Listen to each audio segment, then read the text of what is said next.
right. Peace light visible. All right, I'm here for this week's session. I should be back at the school next week. I just had some stuff to do and it was too late to finish it and then go to the school. So peace, Mr. Supreme. So today, like all the days, we go through whatever's on your mind. Okay? Whatever's on your mind.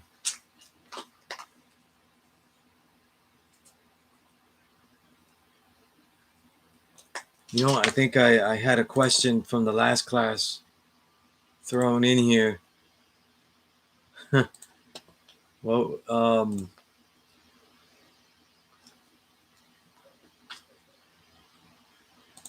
see if I read it so I don't have to keep typing. Yeah, asked an interesting question. He said, why don't the gods don't like? I wonder if that's grammatically correct. Like, what is he telling me here? There's a double negative. Yeah, he put the double negative though, so it's all good. No need to answer the question. Why I'll fix it. Why don't the gods like to discuss the Arab East African slave trade and its brutality? Is it because it doesn't fit the original man theory? I don't know how. Yeah, my initial response on that, I guess I was responding because this person has always been passive aggressive lately. So I turned Wu-Tang skit on him. I was like, what the fuck you mean? Is it fucking dead? It's laying there like a newborn baby. But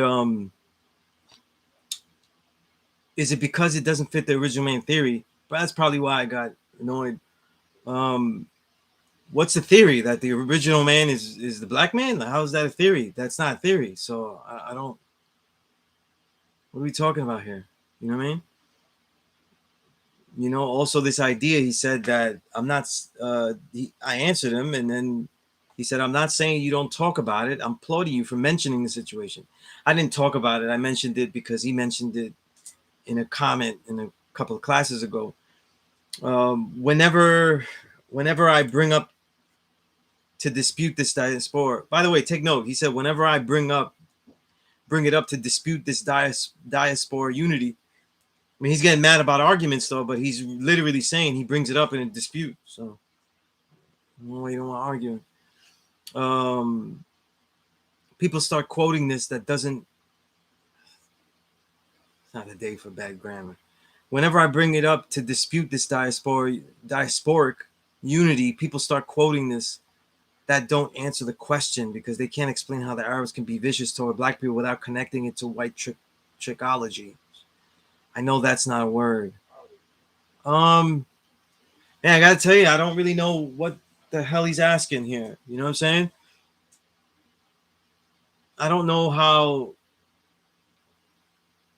Listen, let's go to the books that count. Destruction of Black Civilization, Chancellor Williams, subtitled from, what is it? Let me see, 2, 3, 4.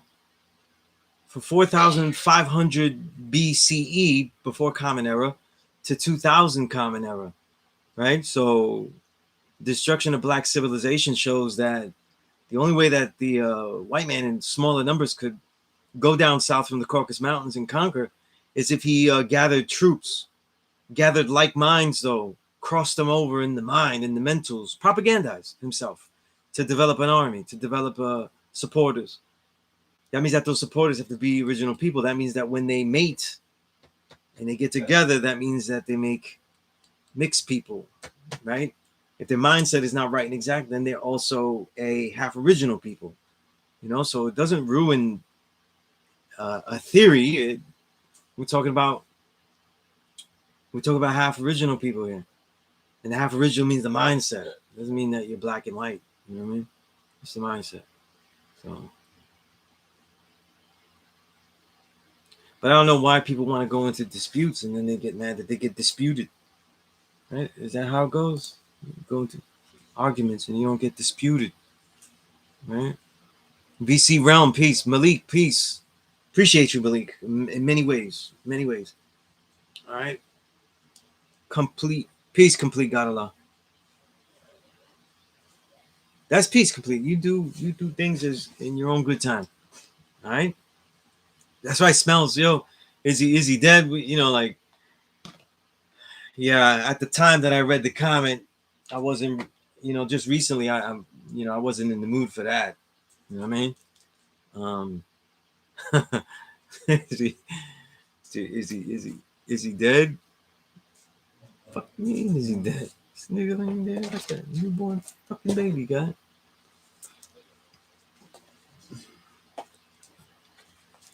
Yeah, because sometimes when you're teaching, the comments, people's comments and stuff like that could be like that. You know what I'm saying? Right? Where you like repeat something a million times. And listen, if you're teaching though, and you start and you have to repeat yourself and stuff like that, the truth is that you got to get used to it though. You know what I mean? Because there's the reason people don't like to repeat themselves because they know that someone's being passive aggressive to them. Um, it doesn't mean that they just didn't get the lesson. You know what I mean? But that's crazy. All right, peace, Queen Analog Lady, subscriber 10304. So everybody knows I'm not in 10304. I'm in 10305. Right, Pillow Hills, the soft section. Right, not 10304, Killer Hills. Right. Um. Yeah, I find that interesting. Especially with the dynamic that I've always taught. I teach a lot of history, but I'm not really trying to teach it from a negative connotation. You're not going to come into my class though, and I'm going to be taking all this time to convince you even further that white people are evil, that they're this, they're that. Like we know what they done. Like if the majority of people that come to get the knowledge, they know this. They're radicalized to it. It's how to deal with it. That's why the class is political education, how to deal with the outside world. You know what I mean? Um, and everything around it, and civilization enrichment, the science of everything in life. You know, and most of the people that get knowledge of self, they're not really looking for a knowledge of self. They're looking for something that makes them get a leg up on the oppressor, right? So like I was saying last week, when you look at it like that, that knocks out a lot of people that had knowledge that might not continue with it though if they don't see us. I don't know, banging hard, trying to kill Whitey at every turn. You know what I mean? Right? Indeed. Shout out to Jizza. All right, that's peace, subscriber 10304. Malik, you said proper balance is understanding shown through equality, leading position outer, coming from the inner of the 123. Yes, yes, that is true. Self I build. Yo, this has been a busy week. I've kept myself busy with lots of things that had to be done, lots of things that I enjoy doing, and even some really, really nice times, even some amazing times. So it's been all the way up and down week, but very busy. Self I build. I know you have a lot of great emails and questions that you sent me to build with you and personally. I left it as a draft, and I was trying to get them all in instead of just sending the draft and do it bit by bit as you did. I probably should have done that, but I'll get that to you when I get the answers and stuff. All right, so if anybody has any questions, I just thought I'd answer that question. You know what I mean? I know Malik asked me a lot of questions.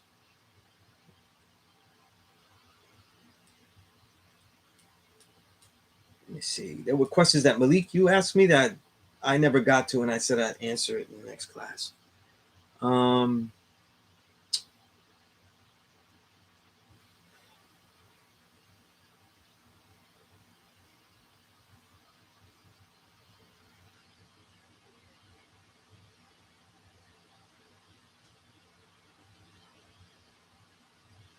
let's see. Let's see. While I'm doing this, though, ask me any questions. Anybody has any questions about anything?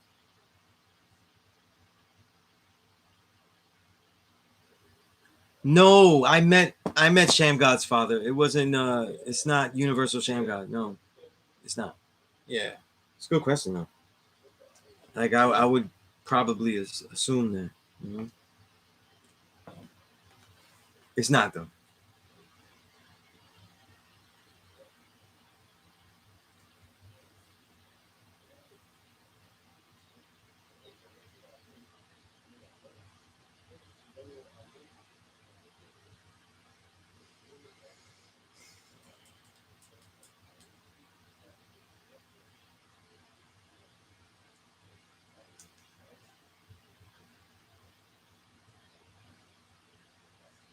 All right. All right. Now I forgot to tell you that if you was they have the similar name. I don't know what the father's name was. I'm sorry, I can't remember. But I know it wasn't Universal Sam God. You know, uh, the ball player, like he wasn't even. I don't think he's from Medina. I don't. Yeah, yeah, he has knowledge of self. Yeah, yeah, yeah. All right, so yeah, Malik, you was asking about the Harlem 6+ lesson. I'm not gonna say I have it though. I say I might have it in my big box, but I haven't been there in years. I found the big box after years, but I haven't looked through the box. So technically, I still haven't looked in that box in about, I don't know, 15 years. So I can't say that that's in there. Oh yeah, but that planning plus lesson, that's mine. So I could send you that.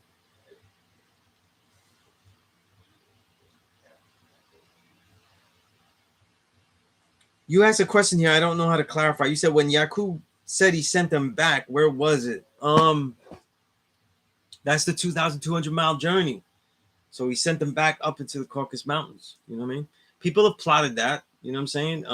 I remember a plot somewhere, but honestly, I can't remember right now. But it plots somewhere if you do it. You know, it plots somewhere in the where the Caucasus Mountains were. That was the journey. You asked me, was Elijah Muhammad aware that what he was teaching was not Islam in the traditional sense? Oh yeah, definitely. Um, I don't remember which book because his books are really speeches. They're not really like he sat and wrote them down and stuff. They're not even annotated where he was like, "This is gonna be a book, and I want you to tell me, you know, what's in it." You know what I'm saying? They're basically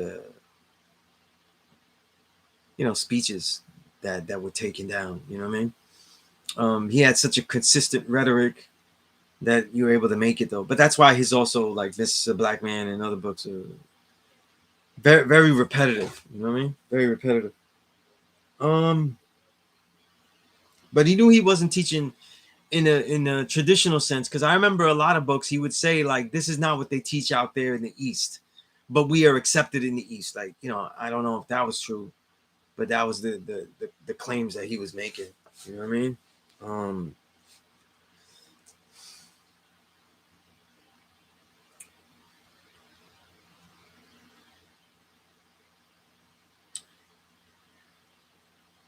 you said did Fard Muhammad really come to North America by himself? I don't know. I can't confirm that. You know what I'm saying? But we can confirm that he had to do it by himself, right?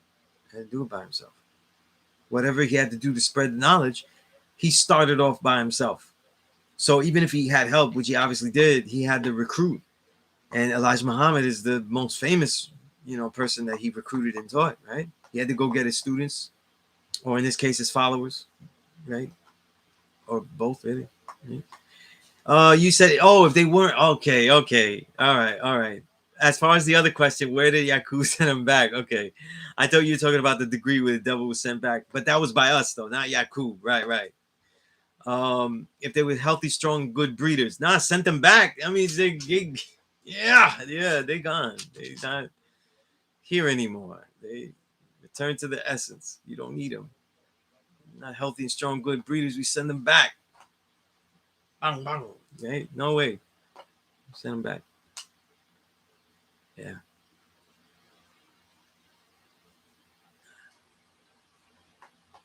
Because what are they gonna do? Right? What are they gonna do? If they're not healthy and strong, if they're not healthy, strong, good breeders, then that means that they can't do anything. Not what he wants them to do. So he got to return them. He returned, like Visible, you say, he returned them back to what they was before they ever came. What was they before they ever came? Right?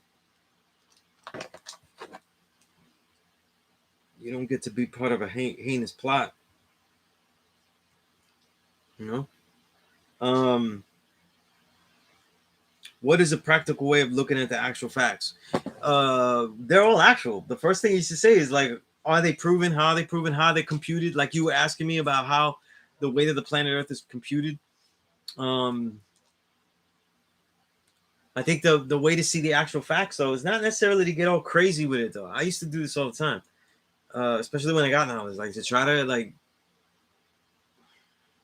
find some crazy way that they make sense in the build, you know what I'm saying? But the best way is to just see them as actual facts, and that they have more actual facts, and that they lead you to other things, you know what I mean? Or that these facts are things that could be useful. Lay of the land, like that's a lot of things in 120 though. It's very important to know the lay of the land, and it's funny. It's consistent with ancient texts. Like the Art of War has a lot of the Art of War. Sun Tzu's Art of War has a lot of aphorisms about the lay of the land. You know what I'm saying? Whether from the lay of the land of armies going, but also when someone, just as an example, when somebody applies it, though, we apply the lay of the land to the way the ground is. You know what I'm saying? So, like, let's say I like to do a lot of kicks and stuff, and they're high kicks, and I could defeat an enemy this way. But if the lay of the land is not good, like it has no footing, it's on a ledge, it's unstable, I shouldn't do those. I have to come up with something else. Or like with the samurai, the lay of the land was very important to them because they started their fight, but the direction of the light was very important. So if the sun was on their face, though, they were at the disadvantage, though. So one of the first things of strategy, or one of the many things, not one thing. One of the first things was to make sure that the sunlight was at their back. You know what I mean? And that would alter the opponent. You know, among other things, right? So lay of the land is important, right? And actual facts are filled with that. They're literally filled with the lay of the land.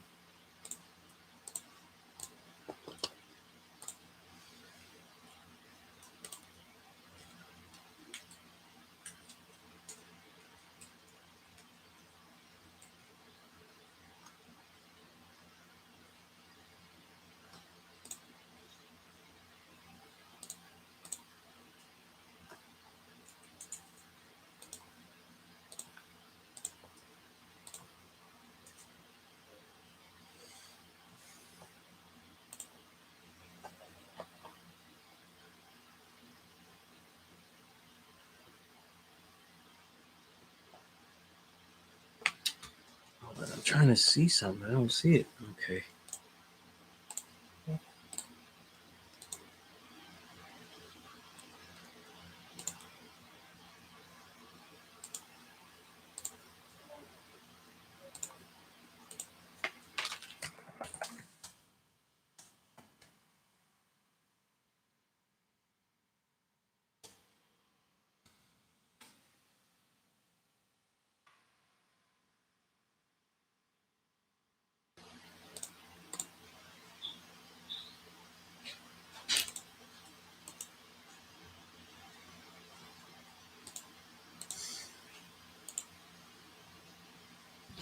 All right, let's see.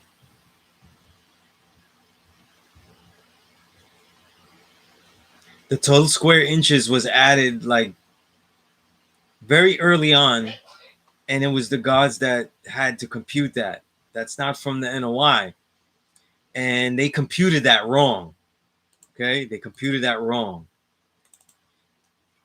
How do I know? Because it's wrong. It's literally, to figure it out, you have to like, I think you're multiplying inches by square, no, inches by feet. Can't do that. Or yards, I think it was in the old incorrect computation. I know I'm opening it now because I made a plus lesson for that. Why is this important? The 13th degree in the actual facts. You know what I mean? It should read 790 quadrillion, 613 trillion, 581 billion, and 824 square inches of the planet Earth.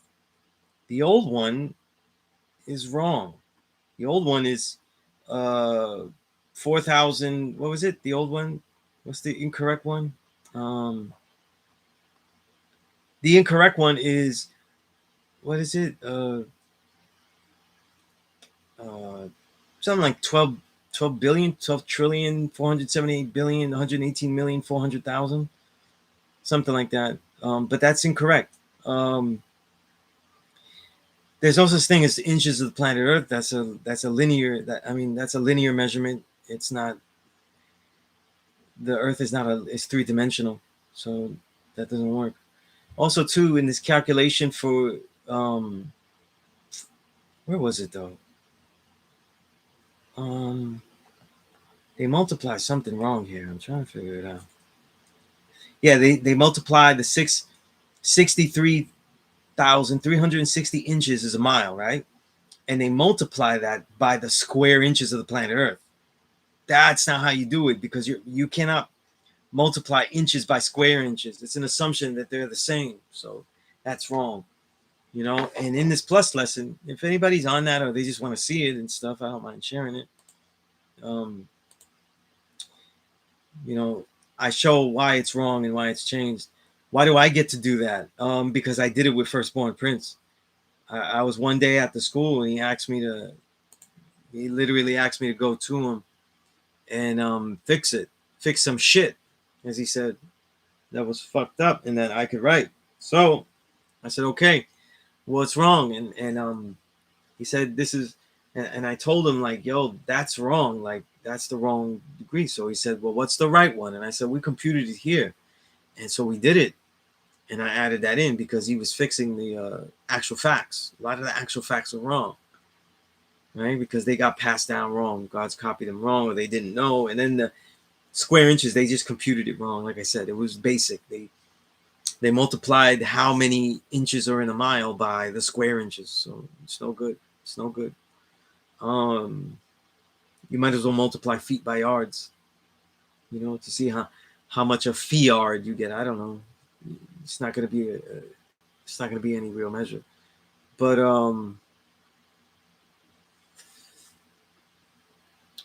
with the actual facts, I asked Firstborn Prince, like, yo, why was this? I didn't say yo. You don't say yo. I don't. Yeah, not good to Prince. But I said, Prince, why was this not gotten correctly and left for so long? And he said, because the father said that was the good try to begin with, and that it would be best, let the babies correct it.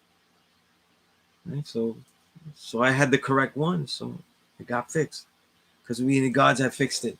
I remember this God Ade. The God Ade was fixing it.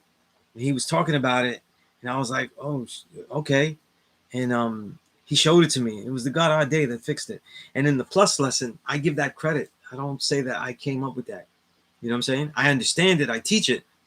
But it was him who noticed, like, how the computations come out. And it was Firstborn Prince who accepted it. You know what I mean? So there you go. Yeah.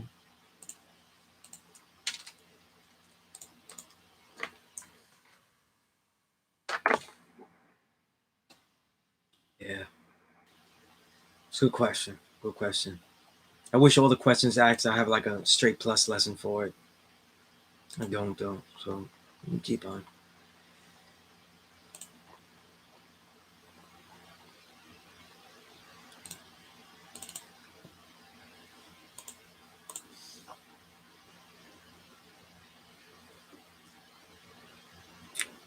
You mean the old value?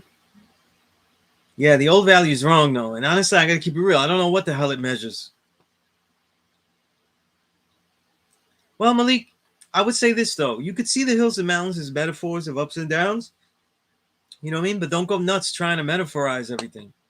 Just take them as they are. That there has to be, the actual facts should more remind you that there's plenty of fields of reality that you don't know, and then have to go study, and that also have to be delved in, and that even as you're studying all these different sciences, the actual facts, everything like that, that everything that you study is going to need some real hard science, some real computations. It just can't come with theory.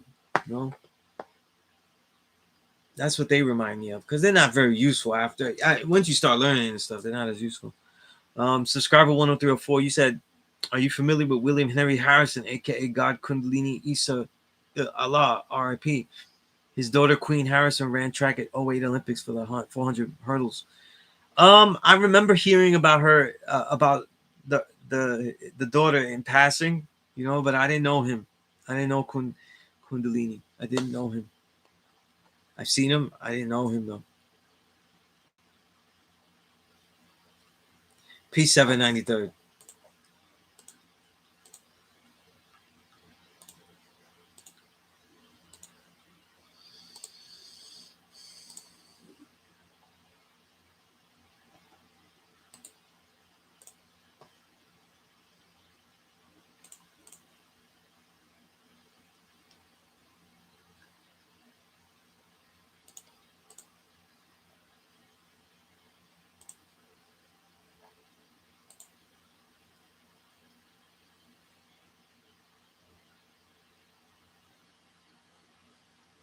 Complete, you said I calculated it and it covers the square inches of the circumference. The total square inches is different number. I don't share. I let my students correct it. The problem is that, like,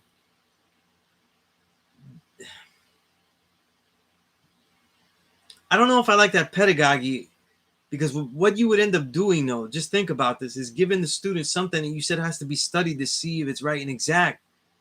But if it's 100% wrong, though, that doesn't really help either. And it makes everything else seem like it might be a trick question. So yeah. Malik, Firstborn Prince was a pain in the ass, though. You know what I'm saying? Like, he was really a pain in the ass, He was tough. I seen him kick out students if they didn't know things that they should know. I remember he kicked out some high school kids because they were in high school and they didn't know the area of a square. So he expected you to know the things that you should know, to know the things that we could show and share. But he was when he was soft spoken, when he really got into teaching, he's an expert. He's an expert. He knew how to teach. You know what I'm saying? He knew how to teach, and I think that frustrated him more. It frustrated him more because he was teaching, and you see your percentage as days goes by, your percentages only get lower. You know what I'm saying? As I teach, though, my percentage only goes lower. You know what I mean? I teach less and less. I'm effective less and less. Less and less people get knowledge. You know what I'm saying? Less and less people deal with it the way we're dealing with it. But then if you go by a standard, did they become the God? Did they do this? Did they do that? But that isn't the barometer. The truth is, some of your best students could be the ones that you shared ideas with.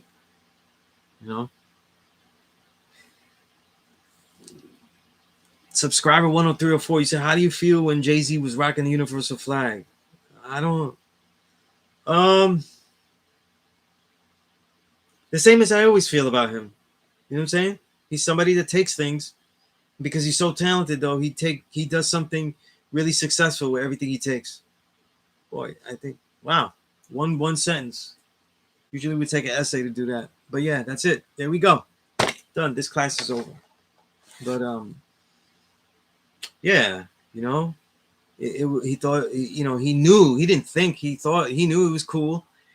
He knew that he's way out there and isn't going to really be challenged. You know what I'm saying? And honestly, like, I saw, Rome Streets has a documentary that he put out with the album, and he's out in Germany. I just saw the first couple of minutes. He's out in Germany, and there's a white kid with the universal flag. It doesn't say anything. It just has the flag. It doesn't say in the name of anything or anything. But it just says that. Am I supposed to go to Germany and just pound this kid out for an eBay t-shirt he got? No. I mean, it would take a lot of effort though, so I don't think it would be helpful. A lot of times when we defended the streets though, is because where we were at though, we had to take that dominion. That had to be the place where people weren't doing devilishment with it. But the more people that throw it around, it's like people wearing a cross or something like that, whatever they think is cool, or symbols and logos. People love that. That's why flags are made.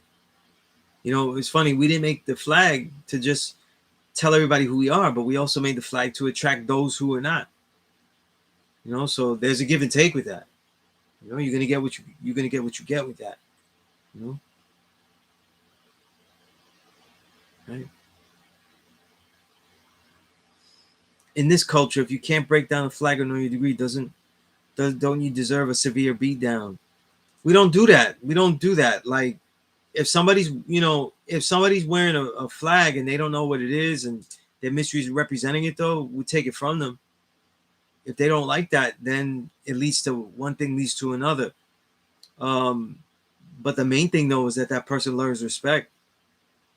This nation is too long to be walking around beating up everybody. You know what I'm saying?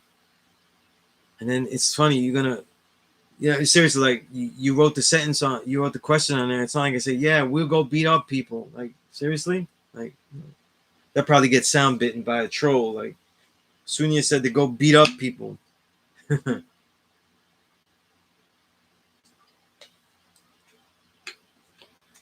Nah. I'm gonna keep it real with you. I've never been in a situation where I couldn't represent, so I don't know what it feels like to be on the cusp of getting pounded out. However, I've been on the other end, and I never found it worthy to do that. You know what I'm saying? If people are selling our stuff, making money over our stuff, and they're not teaching the people, then I take that off. If I see somebody with the flag, I'm going to approach them and say, you shouldn't be wearing that if you don't know what it means. Let me teach you what it means. So that way you could say whether you're part of it or not. I want that man that, like that kid in Germany or so, I'd want him to keep wearing that. He probably was wearing that because Rome Streets was coming. And Rome Streets is a brother I built with. You know what I'm saying? About this knowledge, even though he hasn't really come to get the knowledge. But as you see, he's a very busy man. Right? And everybody in their own due time. But he says he's the true and living, like he accepts that he must be God, like and people are drawn to that, you know what I mean? So they want to rock the symbols that relate to their favorite artist because they want that integrity, that aura, whatever they think it is, they want to be attached to that. So they're gonna do that. I think that that the approach then should be what I said. And I'm not telling the approach that is hypothetical. This is what I've done many times. I approach people that are wearing the flag. You know what I'm saying? And I greet them because they could be my brother with the knowledge, whether they black, brown, yellow, or white. They could be my brother with the knowledge. If they're not, though, they're gonna tell them what it is because if they're gonna wear my family emblem, they're gonna have to listen to what I have to say. You know what I'm saying? And usually when people wear the flag, though, they don't know it, but that's kind of what they want. Just like if somebody wears a Wu-Tang shirt, they kind of want other people that are hip and cool, that are Wu-Tang fans, to also salute them. You know what I'm saying? Like, I got on a Doom shirt. I want everybody that love Doom to be like, yo, spell the man's cap. You know what I mean? Severe beatdown is a myth. No, it's not a myth. Like beatdowns, like they, but severe. I don't know what you mean by severe though. I definitely couldn't say it was that. I definitely would agree that that's a myth. Subscriber, you said I always taught since he is good with memory, maybe he knows when to just to play with it and see what he can use in his rhyme or who knows in his personal life. You mean Jay-Z. Let me tell you something. I really do think that Jay-Z has personally used the tenets, the philosophies, the insights that we generally share with the people. But on that note, wasn't he supposed to? We shared it to everybody, though. Some people's going to use it wrong. Correct that. Most people's going to use it wrong. And they'll do it either one way or the other. They'll use it maliciously wrong, or they'll use it accidentally wrong, where they didn't realize that was malicious. Right? Give me a moment.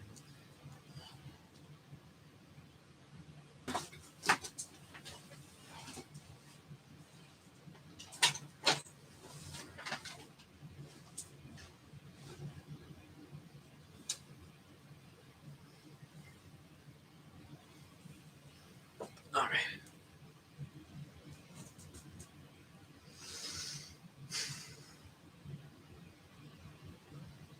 Yeah, Jay-Z. Yeah.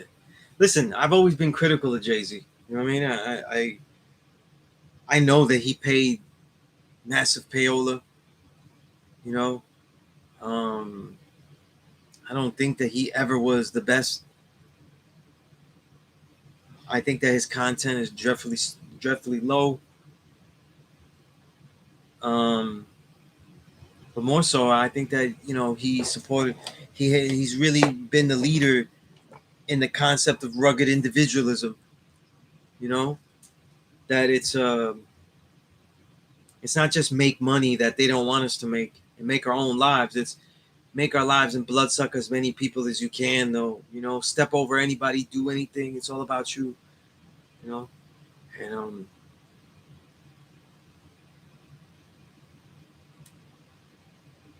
it's far and few between. People that become billionaires and stuff like that, they often do philanthropy. That's in the playbook. That's in the playbook. Carnegie's, Rockefellers. As they destroyed, they was doing philanthropy, right? They're owning the world. They're blood sucking the world, but they give us something that we kind of need. You know what I'm saying? Like Carnegie gave New York City its libraries, shit like that. Malik, definitely a myth.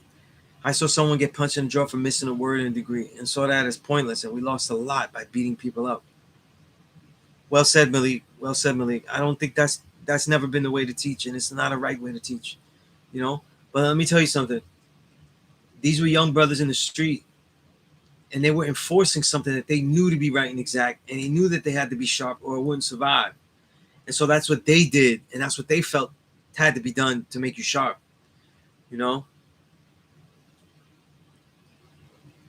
I think if it's a new person, a newborn with it, and they lie about what they were doing, I wouldn't beat them up, because they're learning who they are, but they're also learning about the principles that make you who you are as a supreme being.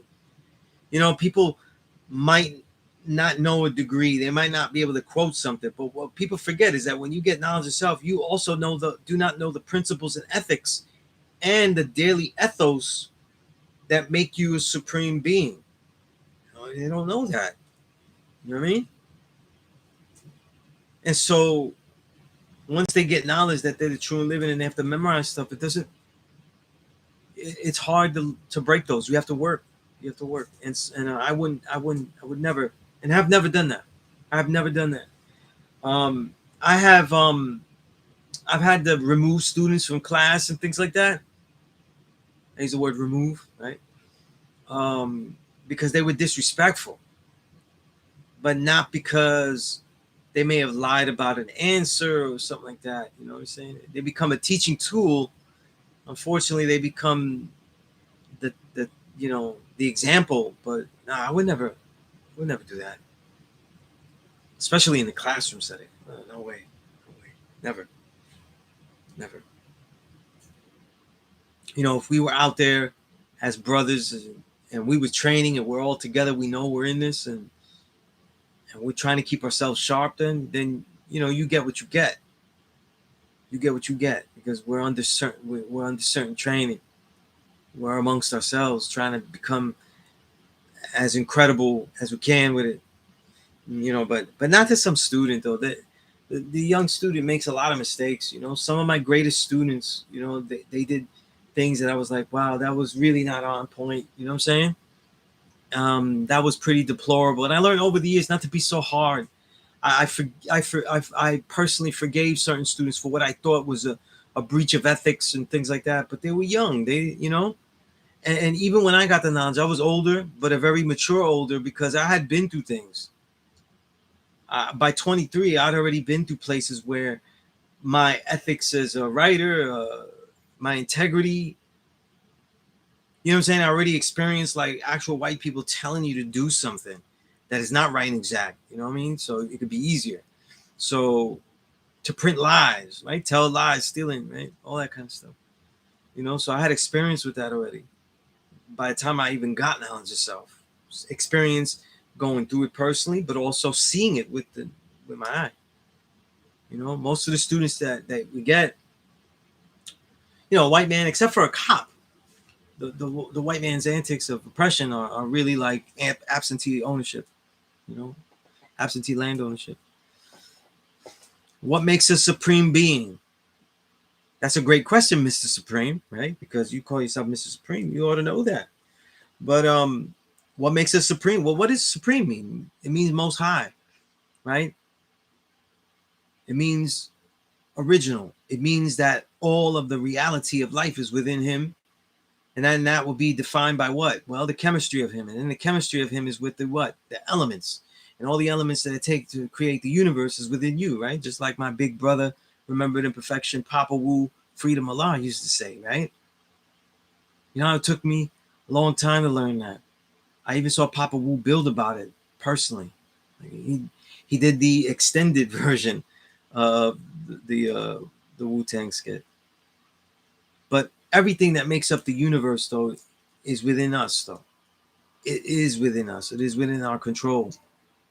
It isn't within anybody else, though. And we have that power to initiate all life. So that makes us the supreme being in a very, very, very brief, short sentence, or two. Right? What about Carmelo visiting the school, rocking the flag, a T-shirt with the father in it? Is his brother Black Allah a true 5%er? I don't know. I don't remember his brother being named Black. I thought his name was Justice. I'm not sure. He talks about it in his book, actually. A short read, good book. His Carmelo Anthony's autobiography. But Carmelo Anthony is of this nation, though. And the things that he's done when he's come to us has been great, right? So,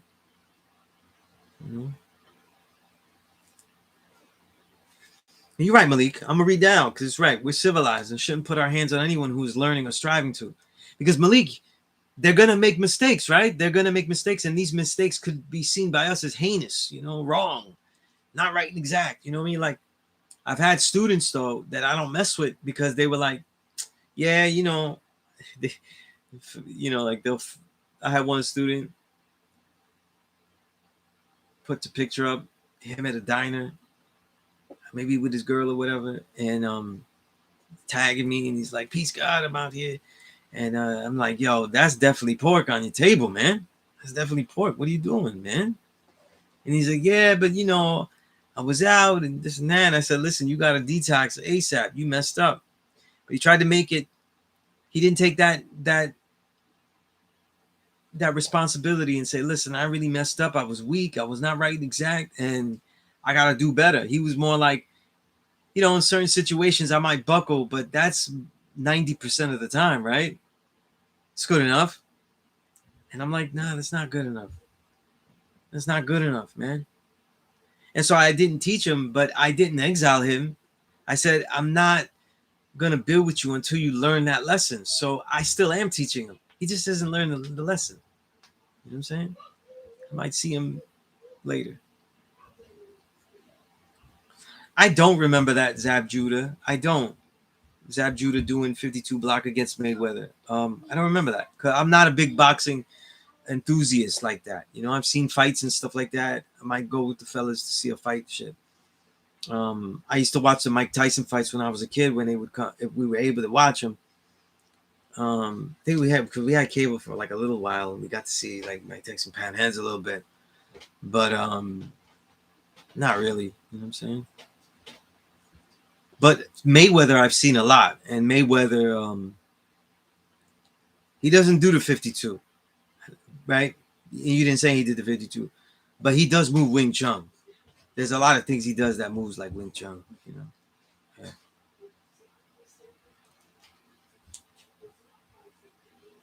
Yeah. And I don't think it's because he studied Wing Chun. It's just that he's an impeccable fighter. You know. You know what's funny I find about boxing? That it's a sport and people will talk about it and say this guy isn't really great. This guy isn't this, and they rank it and shit. I get that with like baseball and other sports where you're not really gonna play that on any kind of level, but you could get into a fight anytime. And instead of trying to criticize why he's a shitty fighter, you should criticize that he doesn't get hit. Because that's the goal of all fighting, though, not to get hit. You know what I mean? Right? Yeah, that shoulder roll. It's nearly identical to Wing Chun, except there's, Wing Chun, you get like subtle grappling and stuff, right? You would come around this way, you come around this way on the roll. It doesn't really do that because you can't really block and pound, with the forearms in boxing. You can't do that, you know? But, not block and roll. I mean, block and grasp. Yeah, because we can grasp with the forearms.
All right. Give me a minute. I just need to take a note here.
Let me know if you have any questions about anything. I'm just getting an idea down here. All right. Um.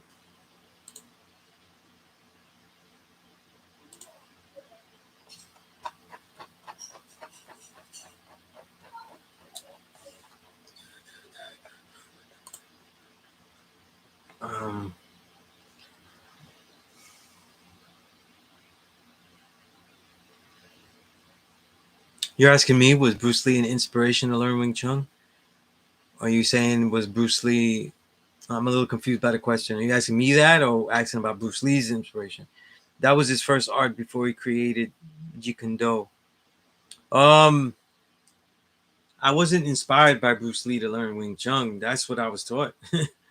Like I was with the gods, and they brought me to Seagung Bobby, and he taught me kung fu.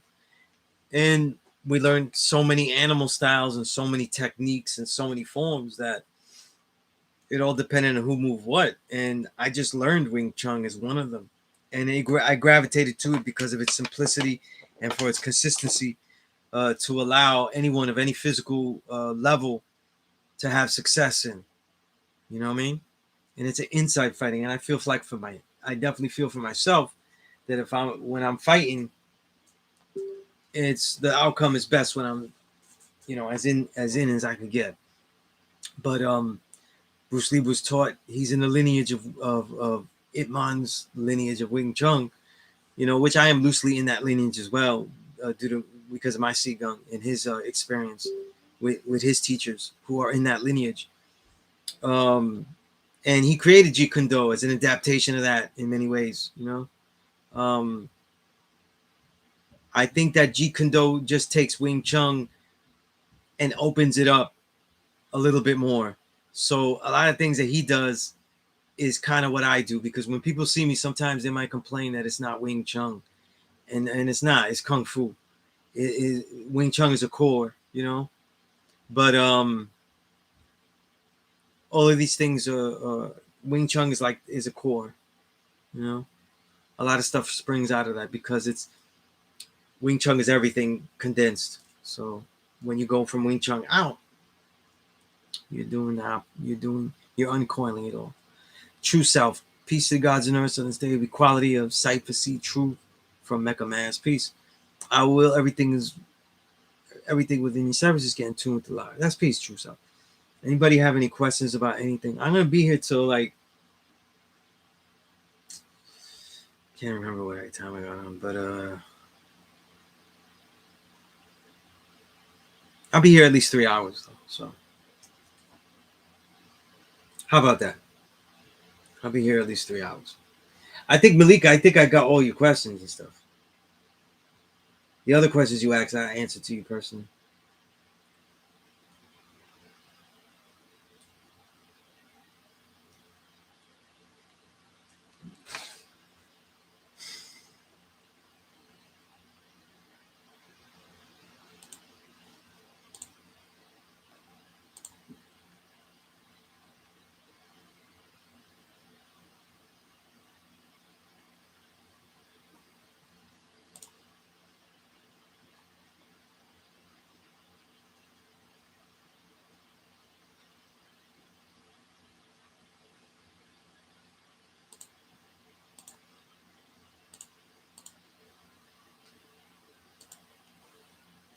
All right.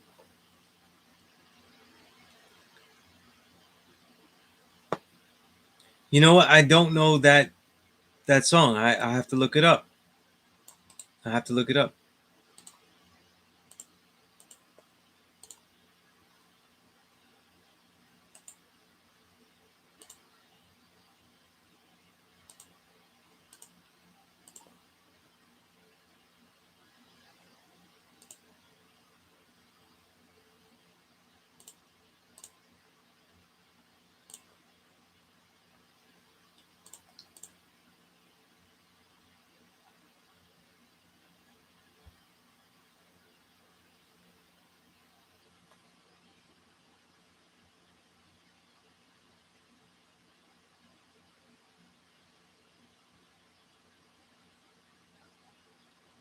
Who sang this song? Is that Tom Brown?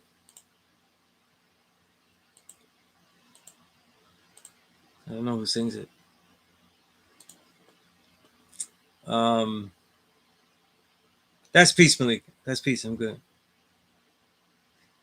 I probably do. Yeah, I probably do. It's not.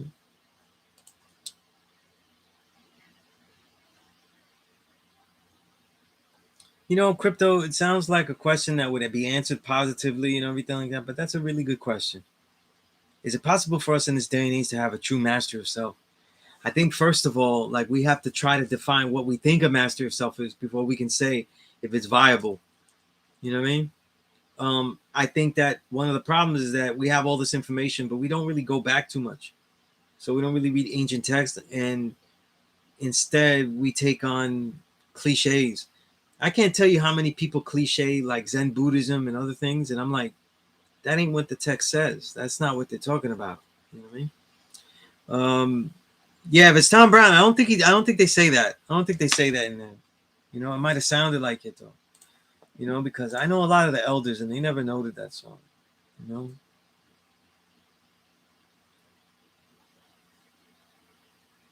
Yeah, I don't think that they say that in there. But I'm gonna give it a listen later. I'll give it a listen later. All right. And if I know it though, then I guess it's like a classic crate that I should just have in my collection that I overlooked, right? Which is many, right? I got a lot of great music today, so I was very happy, especially how you get it, you know. But I think mastery of self, right? We have to define it though. If you want to master the self, though, you have to define, well, what do you think mastery is? And most people would say mastery of self. They're talking about success for the self. And so now we have to define that. Also, another way to help you define it is to look at what the ancients have said. We have to go back to ancient texts and try to analyze it. You analyze ancient text that's translated, though, you have to read a couple of translations, study why the translations made, the history of those translations. Like, I read the Tao Te Ching, and it's very important to me. But I've read multiple times, at least 35 translations. And I'm talking, not, in different languages. I'm talking about 35 English translations of the Tao Te Ching. So I can't speak the original language, though. But in reading histories about how the translations are made by certain authors that do it, like Thomas Cleary does it, reading about the history that goes behind the book, and then reading the many translations, right, coupled with the sciences that I know uh, regarding ancient texts and other ancient texts, juxtaposing that, then I come to different conclusions. And now I'm getting more of a clue of what the ancients said mastery was. You know what I'm saying? But real quick, one of the most important teachings of the 5%, though, talks about mastery. You know what I mean? And this might not be mastery to the self, but it'll be a test of when you see mastery in yourself. So when we talk about the population, we say the 5, 10, and the 85, right? 85% don't know who the true and living God is, or the origins in the world, and worship that which they know not. So they're easily led in the wrong direction, hard to lead in the right direction, right? And so they submit to whatever is around them, sounds good, something that sounds simple, logical to them. And so they submit in that they are neither good or bad, okay? They're just not consistent. Then you have those that know, the 5 and the 10%, the 15% that's left. And the only difference between them is the choice that they make with that knowledge. The 10% of those that try to take over, conquer something. And when you do that, you'll have it. You can have it. You really can. But it'll be different than what it was before. And that's not mastery. Mastery is to be able to deal with all things equally, in equality, and bring it up to the highest form because of your energy. And then eventually, you've mastered it. And if it cannot be mastered because it's so negative, though, then the mastery is in the letting of it go. Okay? You are not going to master the drink. Right? You are not going to master cigarettes. You're not going to master pork. Right? Okay. So when we look at mastery, a lot of times mastery is in,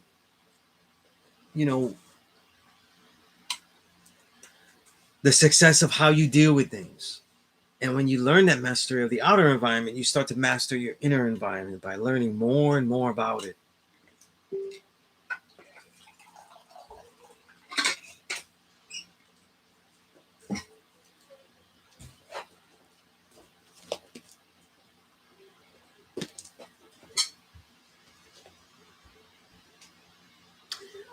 Oh, the bass line of Dre. Oh, that's what the samples. Okay, okay, then I probably know it though.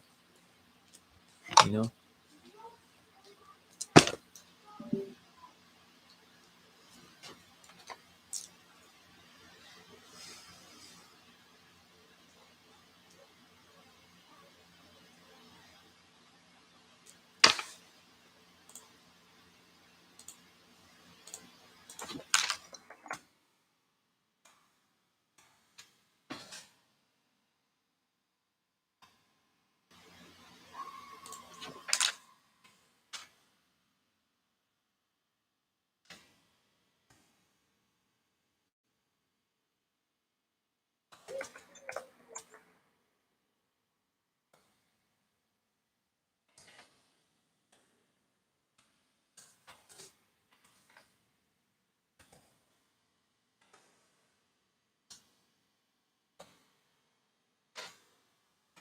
Okay.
All right.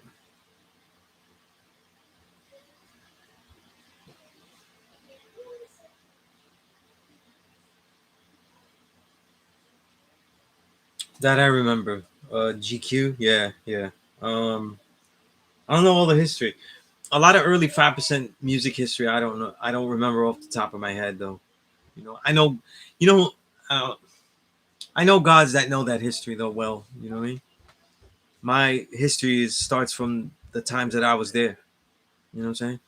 I don't think there's need for me to be an expert on the other stuff. You know, so sometimes I forget.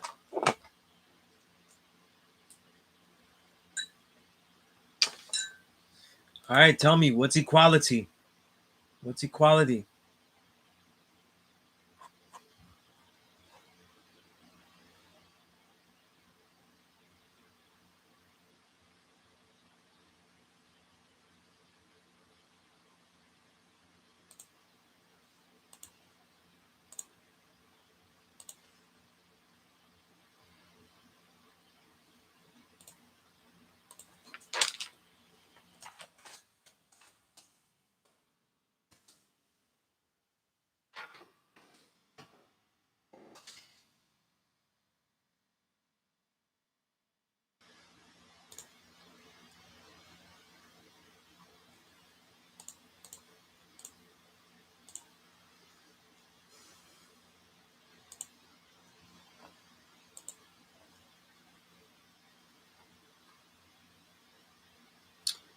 It's a lesson I've been showing my niece all week, though, that equality is not equal. Equality is the state of making everything fair as an action, to give things balance, to put things in their proper position, right? That's why we say equality is the proper position. Okay, it's important that we know that equality is not sameness. Equal means same. All right, Crypto, you said equality is to be leveled, standing on equal footing. Okay, give me some more. Give me some more, because we want to not use the word equal in this as we go along. Balancing my work schedule, family, and personal life. That's how you're using equality, right? Okay. Self, you said a tranquility of mind. You know, it's interesting. Self, I build. How is it? The person would ask, how is a tranquility of mind achieved? How is a tranquility of mind achieved? By getting through power, by showing one's power. See, we we acknowledge power to be so destructive, and such a destructive term. How do we get from showing our power um, to then reaching a level of equality, a tranquility of mind, right? How is that? How is that possible? You know?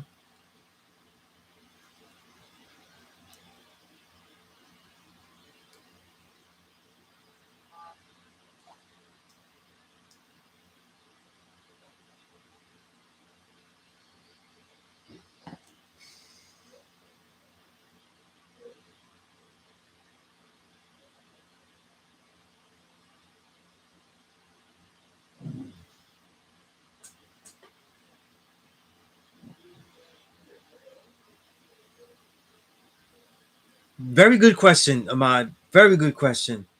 How does equality in the alphabet coincide with the equality in the mathematics 5 and 6? Right? So we see E is the what? The fifth letter in the alphabet, right? And that's power, right? I think, to me, the best answer to that, though, is that a reminder that the mathematics are fluid. You see what I'm saying? And that transition between power and equality is the real issue here. You know what I'm saying? That the direction of power goes in a direction. It is an influence. And that means that it's an action. And an action goes to a certain destination. It is the thrust, the energy, the reality that comes from one's culture lived. And that is thrust outward. Once that power is thrust outward, where is it destined to go? To reach what? And I think that linkage is what makes it so important to be held with there. You know what I'm saying? It is the destination of power, the ultimate destination. You know? And that's why it's the next degree.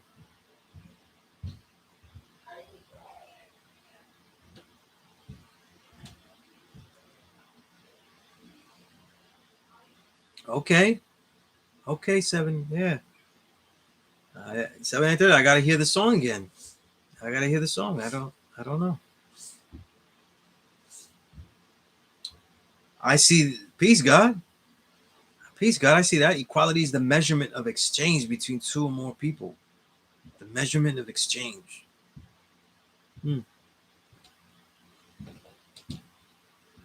never heard that before. I'm trying to. How do we know that that measurement of exchange is equality? Because if it's measurement of exchange and the actual measurement, then what could be done? Can the measurement be ever off where it isn't equality? Right? I don't know. It's interesting. You got me there, guy. I never heard that before, so I'm thinking about it. Light Visible says current at 32, right? Freezes. Current at 212 boils. Equality. That's a strong build. Like, that's a strong build. Okay. Strong build.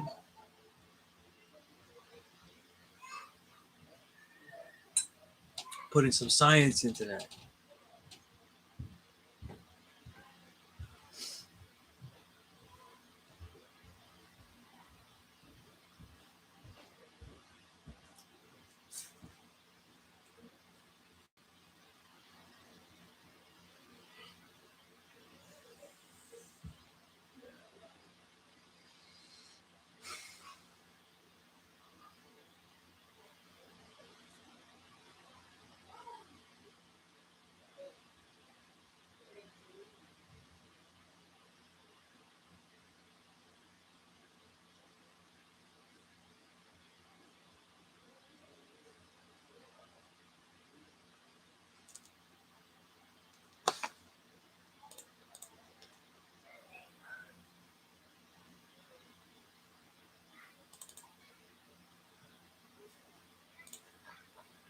All right, let me see here.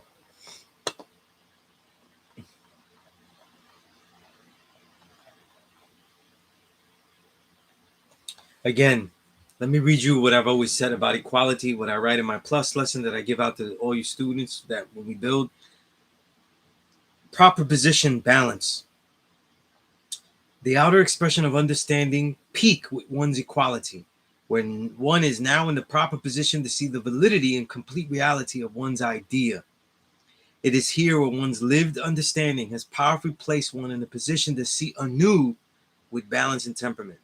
So all these answers were good. This idea of the alphabet um, is very strong, but it also highlights the interplay. Because remember, the alphabet is to give meaning. The degrees that attach, the numerical degrees that attach to the letter, give insight to the word, but it doesn't mean that it is the word. It is to be supplemental, and that's why the builds that I've heard are not incorrect. Hmm?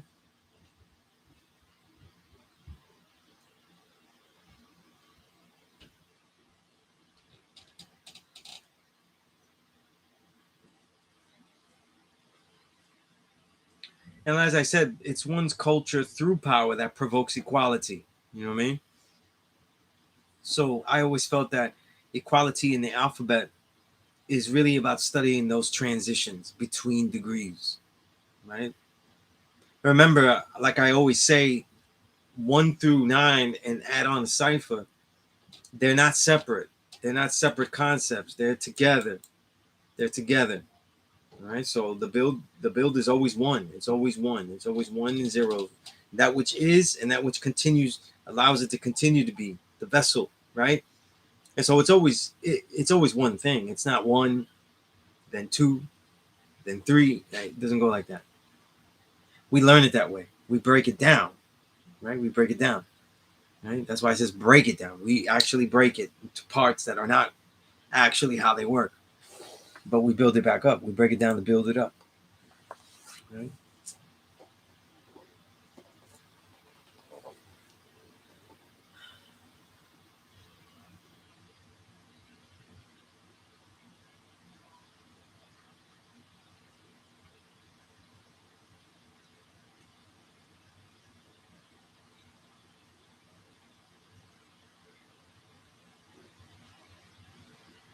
All right. I see you 793rd.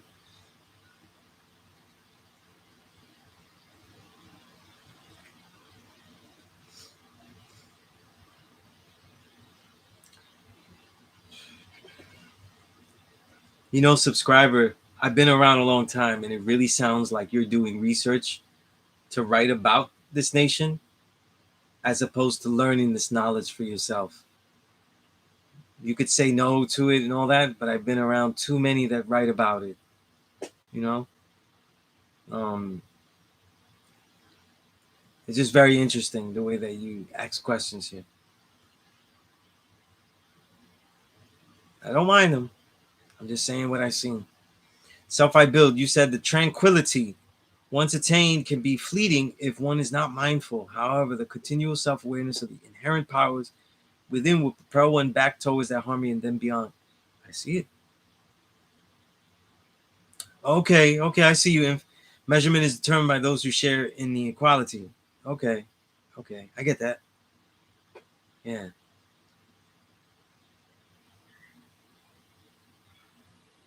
The father is what brings equality. He's, if he's the head of the household, he's bringing equality, not rulership, not like a cliche rulership. He's bringing equality. He's bringing that balance, right?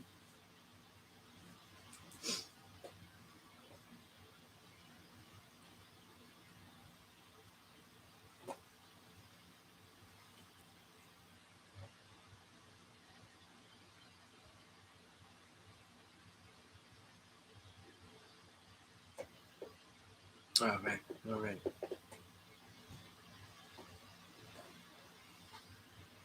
Right now we're in October. There's 3 months left. We should be thinking about how we're gonna, adjust to the winter. How we're gonna train. We could start things now that'll shoot us through. If you start to get a training protocol, workout protocol now, you'll go into the winter where January and everything else, once it gets intensely cold, you will already be in a rhythm. You know what I mean? So this is important. How you train now is how you'll be in the spring, right? Well, this is where you re-up and start. Always take everything, even the beginning of a month, every single month, but also the beginnings of transitions of seasons. It's important. I find that I learn that a lot training. You know what I'm saying? When it gets cold, I have trouble trying finding my flow because I'm getting used to new temperature, wearing more clothes, right? When it gets hotter, I have to I'm as uncomfortable in the beginning. So it's always adjustment. So you have to be more aware of that. So if you were doing something that you weren't doing enough, to start to adjust. You know what I'm saying? It's important.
I love Islam. What are you talking about?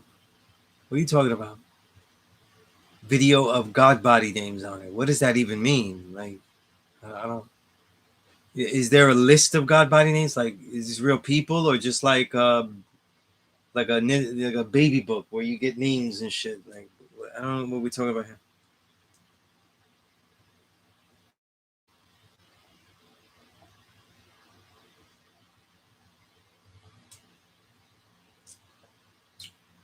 This is the part of the classwork.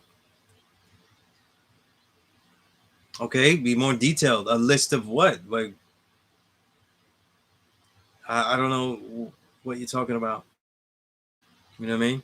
Gods create their own names. There are many names that are common, but we create our own names, though. You know what I'm saying? So I don't know. If you saw a book out there, I don't know what you're talking about. All right.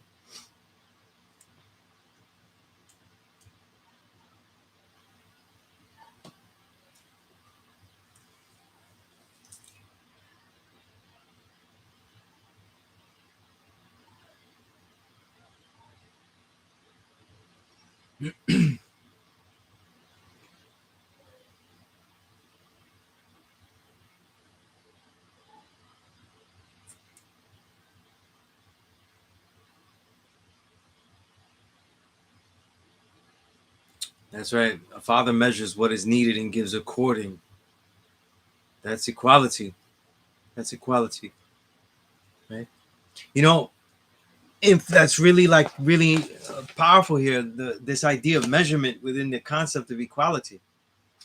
You know, you've done it twice with the builds, and I find it very interesting.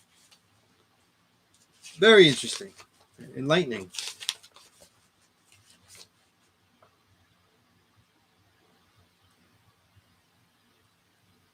Okay, well, look. I'm not telling you that looking for a video is a stupid idea. I'm telling you that if you describe things a little better, then we could at least know what we can't find, right? What we can't find, or what we can find. But no, I don't know that. And maybe it could be possible that could be on the Allah School of Mecca page, YouTube page. I don't know. See, the God's right here in the chat too, so he might know what you're talking about. I know video of everybody, quoting the Supreme Alphabet. I don't remember people with names and stuff. And it also could be other video channels where gods make video channels. You know what I'm saying? Right? I got an idea. Right? I got an idea. Where it could be, but I don't want to assume.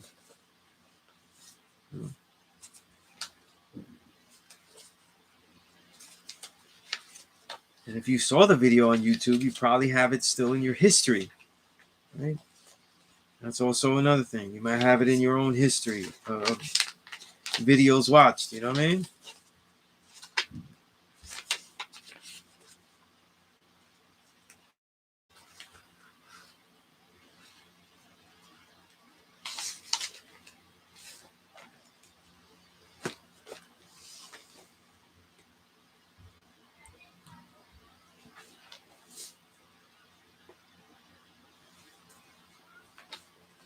And yes, that is me, Sunez.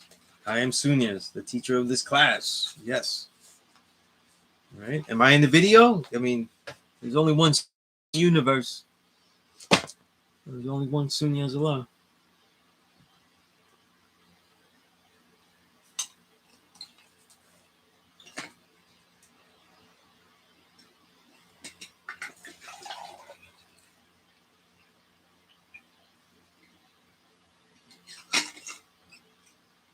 Let's see what we have here.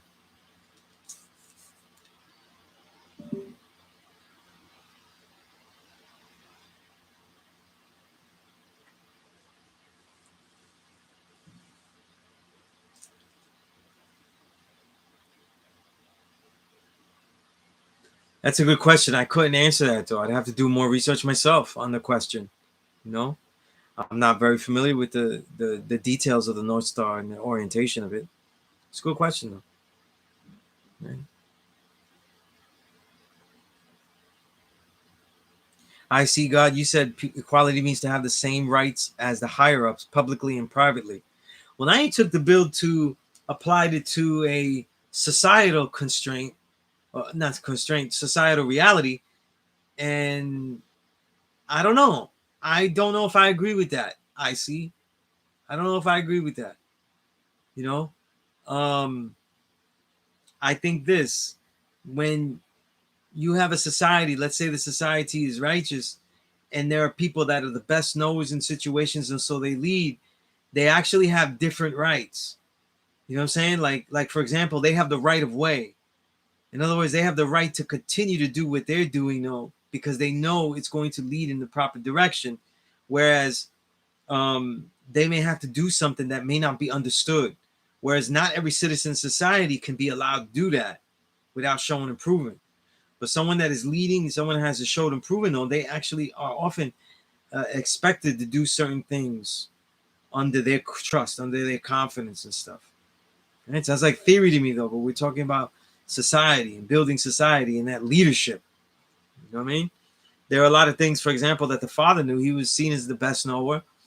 That he did, that he didn't have to check in with anybody. And he also didn't have to prove it to anybody. You know what I'm saying? There are gods translating the lessons in Spanish, subscriber 10304. I'm not one of them, though. Okay, my Spanish is rudimentary. My speaking Spanish, and my writing Spanish is less so. So that would not be an endeavor that I would take. But some of my own students have taken on that endeavor. You know what I mean? If you can, look for the God Infinite Mind Allah. You know. But again, subscriber, you sound like you're writing a book. You ask a lot of trivia questions. You know. I'm here for all that, but it's not sometimes the type of questions that you have, you know. See, a lot of the questions, like, for example, though, and this is no slight on you, subscriber 1034, I'm telling it like it is. There are certain ways of teaching. There are certain ways of learning.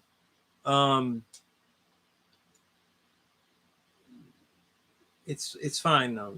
I think you know what I mean, though. But there's certain ways of learning, right? And I think this is the reason, right? Maybe a lot of you have never learned under an apprenticeship, learn with somebody that you were around, you know, and are with them. You learn by doing the knowledge, and you learn most of the history of what has happened by doing the knowledge, to what they say, what they share, and what they do. But you're learning how to be. So you're learning of yourself, and you're learning the crucial things that they teach you. Take note of that.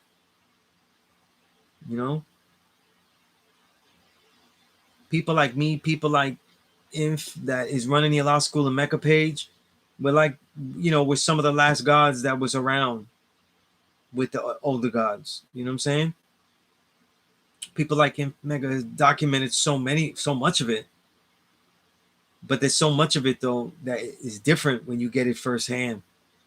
And it's important to prepare yourself to always ask the best question of how can this question help me be closer to the realization of studying myself as a true and living God with knowledge of self, you know, as opposed to just the trivia of who was.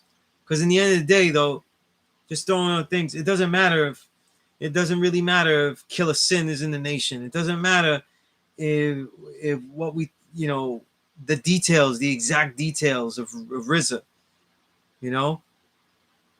These are things that are very useful. They can be a great model of learning, a great benchmark to see case studies of how this knowledge travels and what people do with it and how they present themselves among larger crowds, right? For example, with Rizza, very large crowds, millions of people.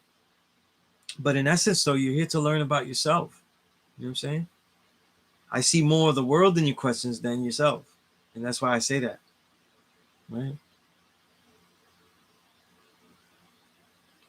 And I'm really noting it for the rest of the class to see that there are two types of questions to be made. Malik, you said, I think it was about when we fail or something like not doing things. Okay, let me go back a little bit. I don't know what that's referring to. Oh, soon as you were building on mantras last class, and could you elaborate more? I think it was about when we fail or something like not doing things right and exact. A mantra is just something, a wise way of saying something, a unique way, a creative way of saying something. Kind of like, it's like an aphorism, but it has more of a ring to it. Is something to keep. And I think that as we live daily, we are studying the proofs of what makes us who we are. You know what I'm saying? But we also need to learn how to deal in those situations with this knowledge. And a lot of times certain degrees, though, are like mantras. They come into your mind to recite you, to remind you of what you are doing and whatnot. you feel like you're in a situation where you might be giving, expecting too much that isn't really their responsibility, then you might have a mantra in your head that might be, he likes the devil because the devil gives him nothing, right? So you might flip it. You say, I'm not going to let him give me nothing. You know what I mean? I have to temper myself to not accept nothing. Never accept nothing, right? There's a mantra. I just made a mantra. But that's out of the 6th degree and the 136. This is how they live in your head, though. You know what I'm saying? This is how they live in your head. And that's what I mean by creating a mantra. Hope that makes sense.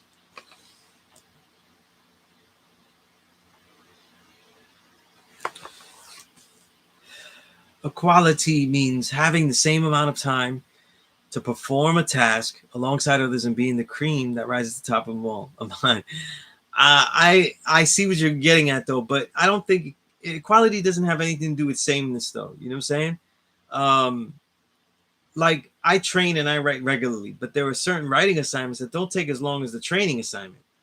You know what I'm saying? And then there's other times where certain writing assignments, though, that I do need an endless amount of time. It needs the rest of the day. You know what I'm saying? So equality doesn't always mean the same amount of time to perform a task. It means having the correct amount of time and working to that correct amount of time for each task. You know, one of the keys is that we don't want to attach sameness to equality. It's not the same. You know what I mean? It's not the same. Right?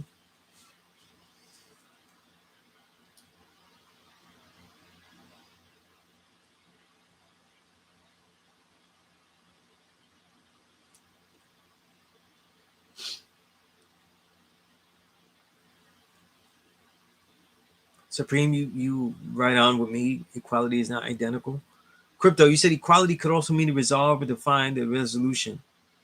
I think that it doesn't mean that, but the way that you find the resolution among making, resolves of situations, is to deal in equality. So that's why that sounds like that. Equality is harmony, balance. I agree. Yeah. Malik said, why isn't justice mentioned more? Right? No, he wasn't Allah's brother. Justice was someone that Allah met, and they just was his right hand man. You know what I mean? I think there's a reason he's not mentioned more, is because he affected greatly the elders that knew him, like Allah Shasha and others. But he was someone that, when the father passed, was more of a conduit to help the gods continue what they were doing. But he wasn't one to take on that leadership mantle. And I've been in many conversations with elders, though, and that wasn't him. And that's why he's not as known, or not as known, but not as talked about. He's very well known, if you have the knowledge.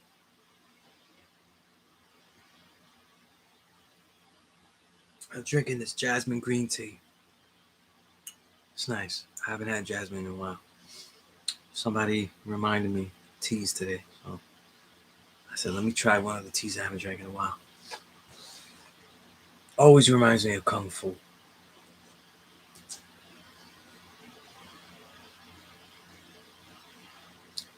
$7.93. You said, which also means, as a quote for some, having to shut the fuck up and do the knowledge. Yeah. All right. A mantra it's exactly like self-motivation. That's why, I'm telling people to develop it, to develop one that means something to you and it has some kind of flow and reality.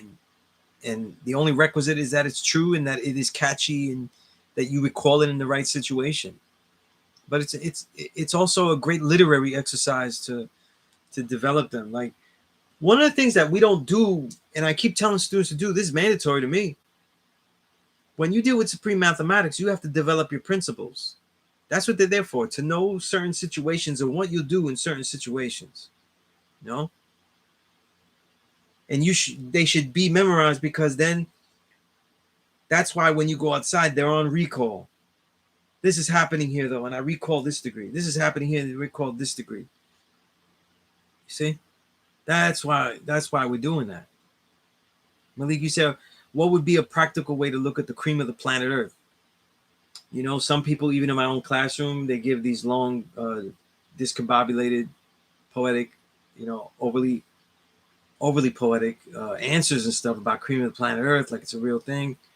It's the beauty in the degree, the language in the degree. You know what I'm saying? It means that it's, you know, cream is something that rises though, and that also means that it's an action, and that also means that it's continuous. You know, so that which continues to live is always the cream. That which continues to build is always the cream. So anytime you think about we're the cream of the planet Earth, it's not just, you know, that you were the best part, but that you are also the continually rising part, that you have to be in motion, you know? And that's why I say that we live in perfection. We are always in motion, you know? All right.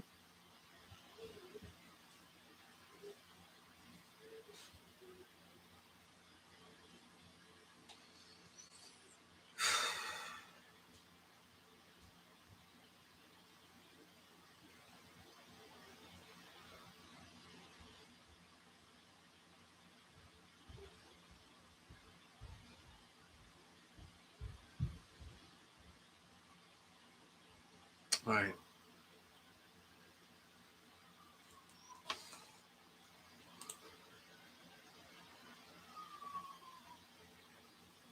Crypto, you said goes back to the mastery question. Everyone has a problem or sin to resolve to find that balance in oneself. I don't want to say sin, you know, but definitely something to balance. You know, we could always regress back to being Christians if, you know, we're going to see ourselves as having continuous sin. There's only one thing you bathe of, and that's belief. And because of that, though, you're always in the potential to do something that is ignorant. But that doesn't mean that you're in sin. You know? Subscriber, you said you mean no disrespect, Sunez. Been following you since magazine days. No, that's peace. I always lived in France, so I never had the student enlightened relationship, and that's why I'm teaching you. That's why I'm sharing that with you. You know, I would think that after all this, it's clear that with your questions that you've done a lot of research and that has interested you enough and greatly. But wherever you're from, whether you're black, brown, yellow, or white, because I don't know, this knowledge itself is something for you. You know what I mean? And so it's not just you watching.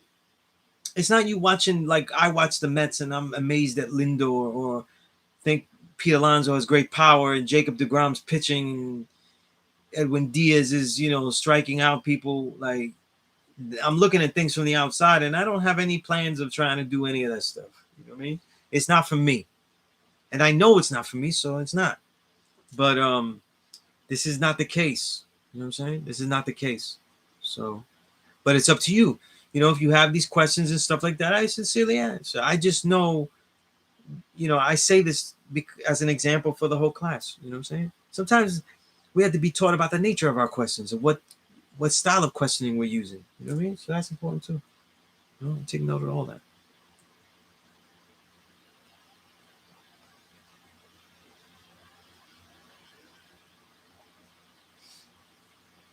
Um, I'm assuming that thing is I, right? You wrote the letter I twice.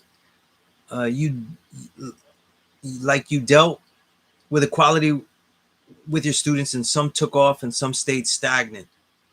Well, sure, yeah. You know, we always, you know, as a teacher, you try to look back, you try to study what you've done, and you try to do better.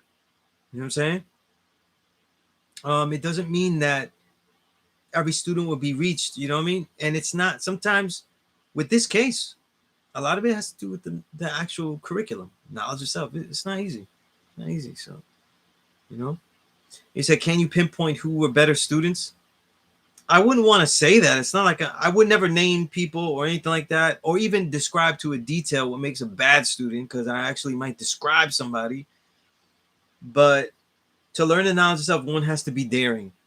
They have to be daring to innovate and powerful enough to preserve the truth, daring to question the truth, and powerful though to go under the exercises to learn the truth, even as you don't really know it's true. You have to be willing to test it out. You know what I'm saying? So who are the better students? Who are the students? The students, I tell it to you all the time by what I'm asking you to do. The students that ask questions. You know what I'm saying? The student that changes their lifestyle. Like I say that the original man is God, the original woman is the earth. Well, what does that entail in a regular life? It entails that you listen.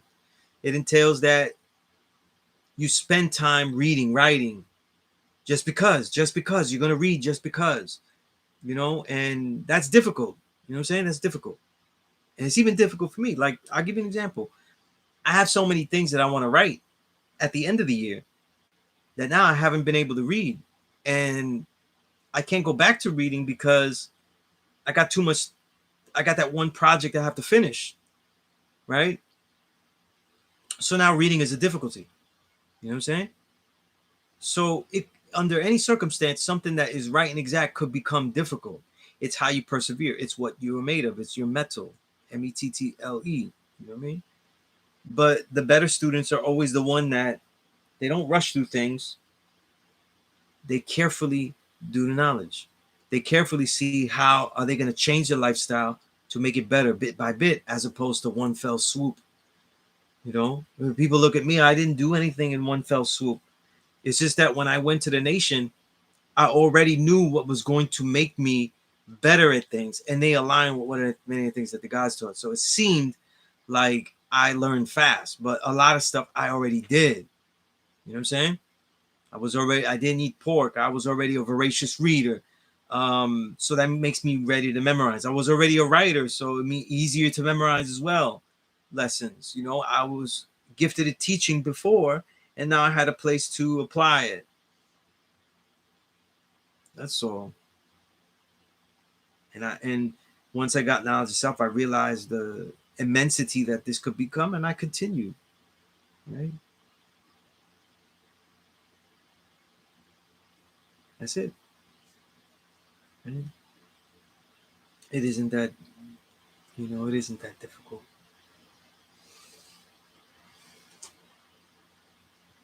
Process in motion. That's right. Self I build. You said for the youth, what 3 musical artists, any genre, in your opinion, would be mandatory that they know of? Whew, that's hard, man. I could do it for each genre, but I can't do it for just everything with 3. You know what I'm saying? I couldn't do it everything with 3. I love genres too much, and I could do it, most genres. I think I could do it with 3. Some genres might be more my like or dislike, like country. Because in country, I'll go Emmylou Harris, Dolly Parton, Emmylou Harris, and Johnny Cash. But they may not be the ones that people would pick. But other genres, yeah, that's not too hard. I have to think about it though. Hip hop isn't as hard as it looks though. I would probably give when you do this, you want to give people that change the genre, that established it, but also that gateway to everything else. Right?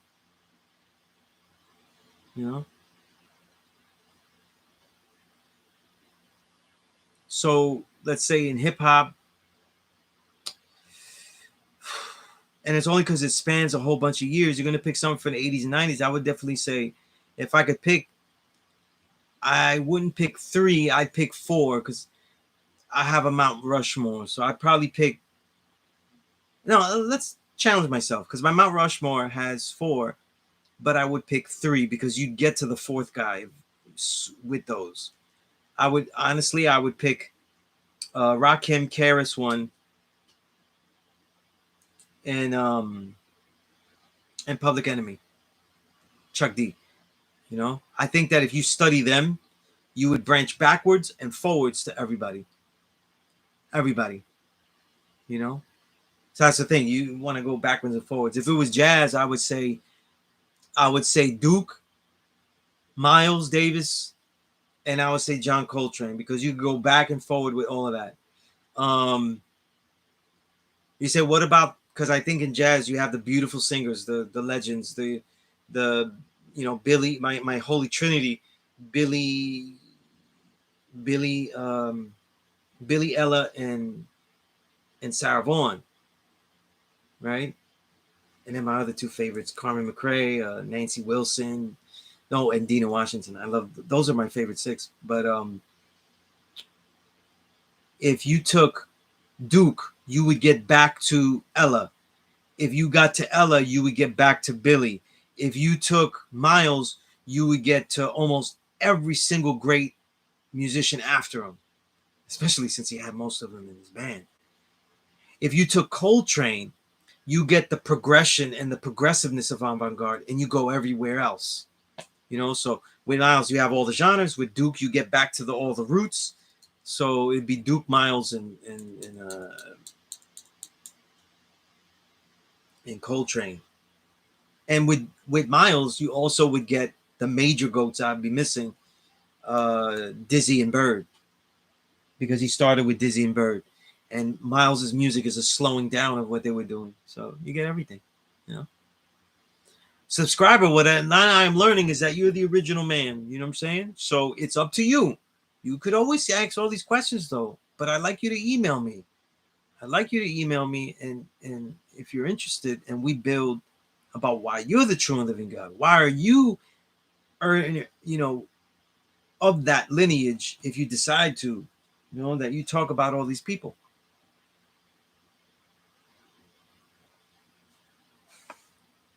Nah, I don't think Kane. If I pick Kane, I'm a G-Rap guy. I always thought that G-Rap was more talented. And I picked G-Rap as the fourth guy on my Mount Rushmore. Rakim, KRS, Chuck D, and G-Rap, because G-Rap doesn't get credit for having all the techniques, but it's the content. Chuck D took it this way, right? Deeper, conscious. G-Rap went that way with the gritty street life. That encompasses almost all of the reality, and Rakim has the spirituality. KRS-One has the social concepts, the reality. So Mount Rushmore. You got all the talents, all the skills, songwriting, everything in there. That doesn't mean that Kane isn't great. And over the catalog, though, Kane is not the better artist than G-Rap. But that's all right. So, what's another genre? Since we're doing this and I'm having fun with it, soul music. Soul music is hard because we won't pick your favorites though. So I'm gonna pick Donnie or Phyllis Hyman. Those are my favorite male and female singers. But and Marvin Gaye even. But I don't think Marvin Gaye is necessary here. You'd get to him because you got Motown. But if it was artists, to help you get to everything, I'd probably pick Ray Charles because he's the roots of it, and he made classic music doing that. I would pick Stevie because he's the most musically astute out of the Motown era, and he takes you to everything else that you're needing there. And maybe third is a hard one because the third one is a hard one because you want to get, there's roots down south that you want to get to, and places though. So I might lean to Aretha. It'll take you to all the great legendary females. It'll take you to the southern roots, Muscle Shoals, shit like that. And eventually you would bump into like Al Green and stuff like that. So how about that? Yeah, soul is huge. So but yeah, that's what I would go with there. Shit, other genres. If I did salsa, it'd be that's easy. That's Eddie Palmieri, Willie Colon, and that would take you to Hector Lavoe, so you don't need that. Who else? I want to say Sonora Ponceña because I'm so biased toward them. But I would probably say El Gran Combo because they're the biggest legends out of Puerto Rico. So you need the connection back to Puerto Rico. That'd be salsa,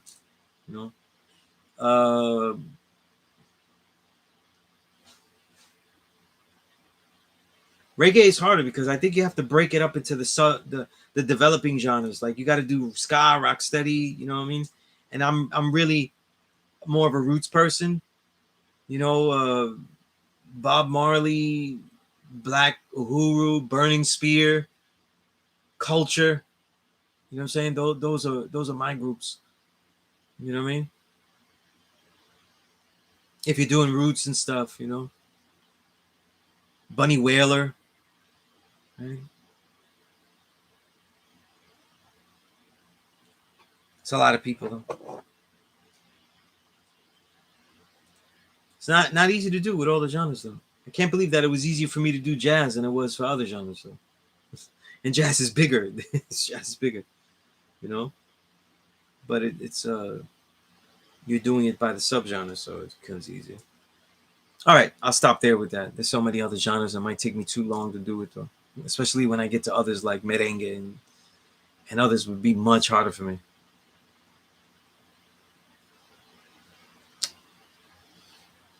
All right. Kizar Quaco, right? I don't know if I'm saying that right. Best to evaluate a student is to measure their accomplishments according to their own goals. We should each hold ourselves to higher standards than anyone could expect. Maybe, yeah, but remember, we're also judging their goals. If they're honest students with us, we're judging their goals to see if that's a worthy goal. Loretta Lynn, yeah, I have a big Loretta Lynn collection too. Not sure how much.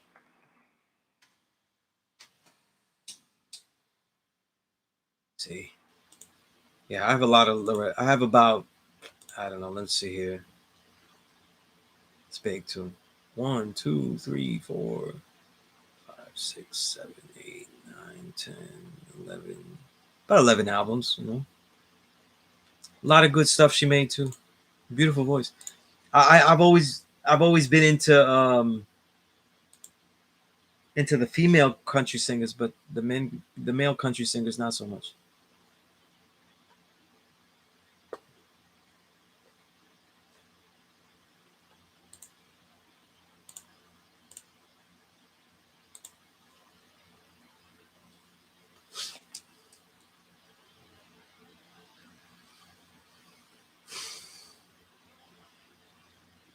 All right.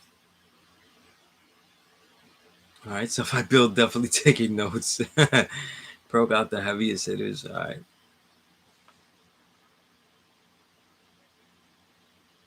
I lost my place here. Who's the jazzman who did the scratch record with DST? It's good. Good question though. I don't know. I don't remember. I told you like 80s hip hop history. I don't always remember stuff, you know, and I'm not as incredibly trivial about that. Like I don't have great trivia details. Jarrell, peace. I might be going out on a limb by asking this. Can equality be likened to a state of overall being? Oh, absolutely. Absolutely. In the sense of how power is focused and its potency maintained. Because you live your culture and then you're exuding power. So that equality is the balance of what you exuded and then how it changes you. Because then you reach God, a realization of your own self and rejuvenation. So that equality is that state of being. So yeah, it's an excellent point. You know what I mean?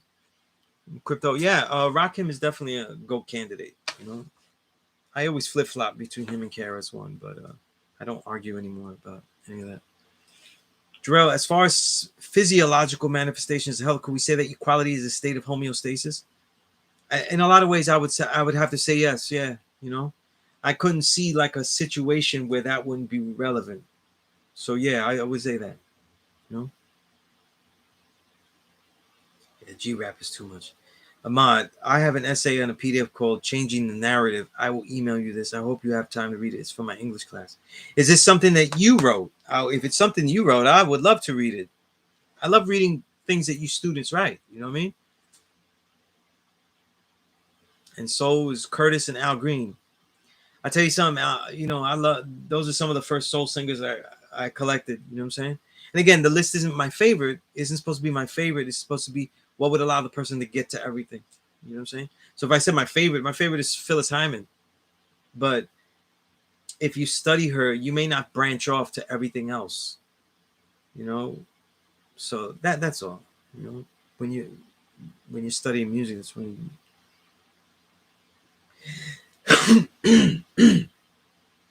Peace Rock King.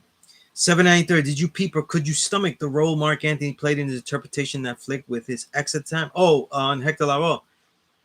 I could not stomach it. That was when I came out though. I was still cool with Willie Colon himself, and there were a lot of problems he found with the movie. So I never was gonna rock with the movie even before it came out. You know, and they had the timelines wrong. I think this Mark Anthony's a great singer, but he doesn't know how to sing in that old style of soneros, and he doesn't have the pitch. He has a beautiful, powerful R&B voice, but he doesn't know how to sing in that sonero style. Mark Anthony's voice powers, Lavoe's voice soars through calmly, like with little to no effort, and they're different pitches.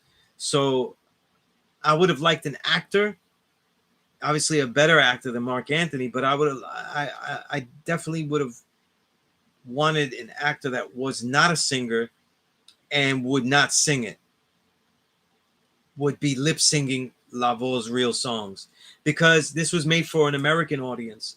And if people could hear the beauty of Lavoe's voice, and it might even give a reason, it would have been a great reason to remaster those albums, all of them at the same time, right? I don't know.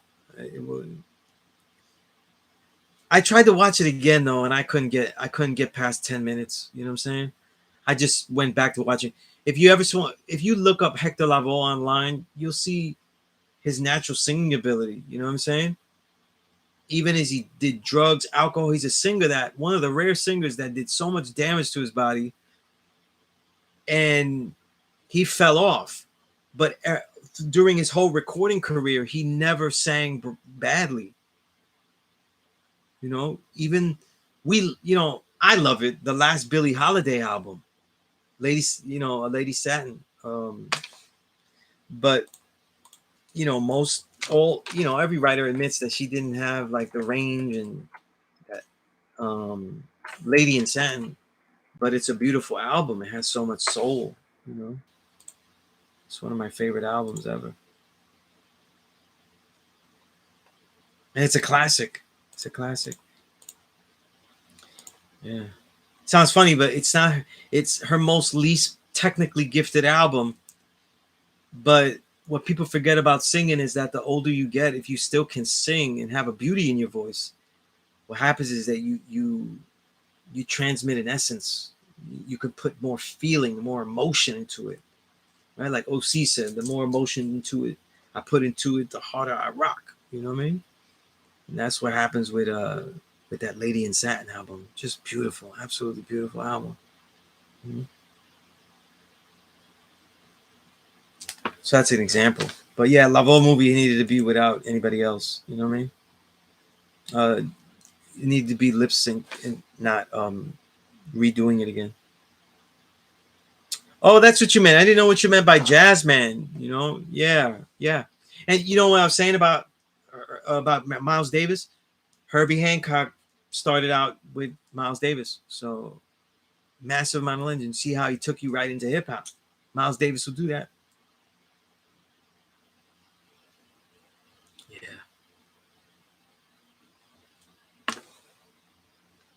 Herbie Hancock has incredible albums. Is doing straight up like really hard bop jazz, maybe modal jazz, but he also has classics, funk classics. You know what I'm saying?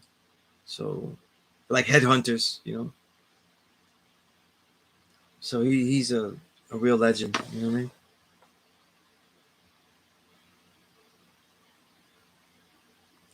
I agree. Yeah, Samantha. Yeah, she's totally pop. You know what I mean? There's nothing of real merit. And the thing about Jennifer Lopez is that she actually is a good actress. She can actually act.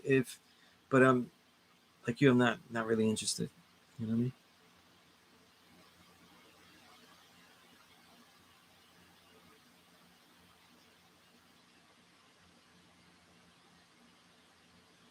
Oh, indeed, absolutely. Self I build. Yeah. He couldn't get off the drugs. You know what I'm saying?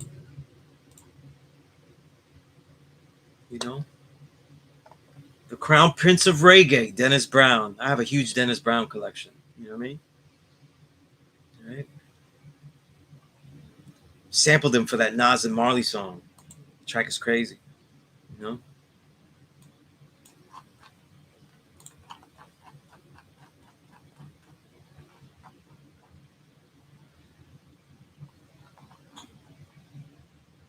Yeah.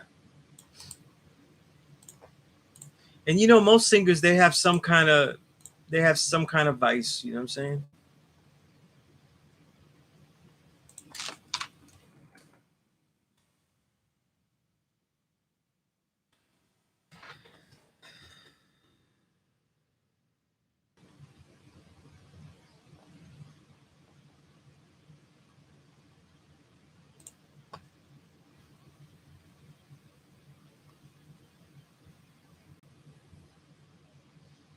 With the Cool Runner, you're talking about Jimmy Cliff, right? It's the only one that I know that I remember. That, the Cool Runner. Yeah. The harder they come, you got classic. That's one of I started by collecting everything Bob Marley, and then I had gotten the Harder They Come album, and then I saw the movie. You know what I'm saying? And when I heard River, Many Rivers to Cross, oh man, I love that song. Beautiful song. And he wrote it too, so it's a great song. That's right, 7 You go into the Time's Up, yeah. The Cool Rule. Okay. Cool Ruler, right? The Cool Ruler. Okay. I knew it had the. It sounded like Jimmy Cliff though. You saying that though, you know.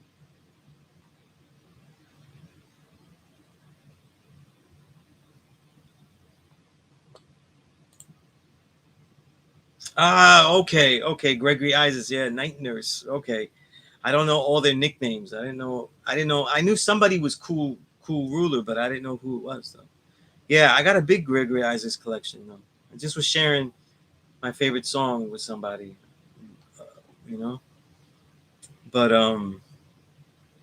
yeah, Gregory Isaacs is dope. And then that would be different, right? Because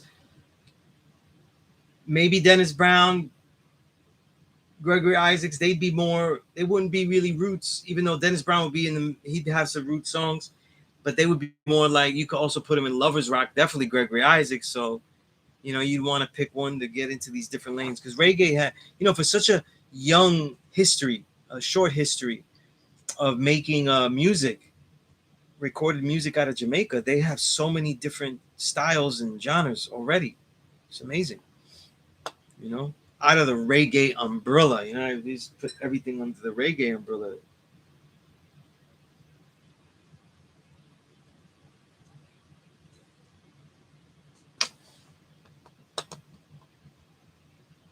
Yeah. But anybody, since we mentioned those names, Dennis Brown, Jimmy Cliff, but especially Dennis Brown and Gregory Isaacs, though, you can't really go wrong with studying their catalog, though. It's classics after classics. You know what I mean? And I mean like albums worth like their albums are worth collecting, not just like.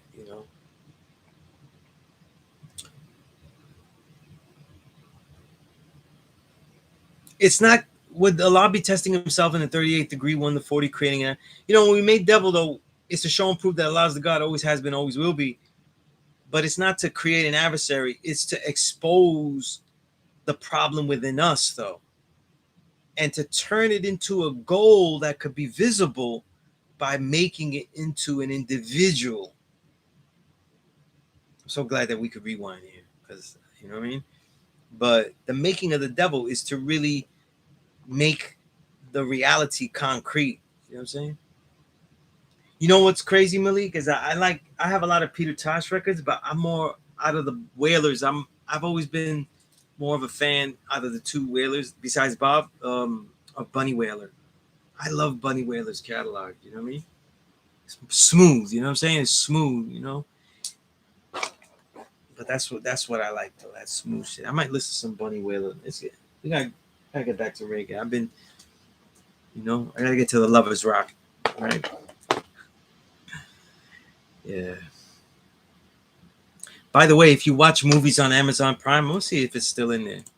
There's a beautiful romance movie, and it has it features such great music in it. It's such a beautiful romance movie, but the music is exceptional though. Is Lovers Rock. Let me see if it's still in here. I saw it like last year. It's a great movie.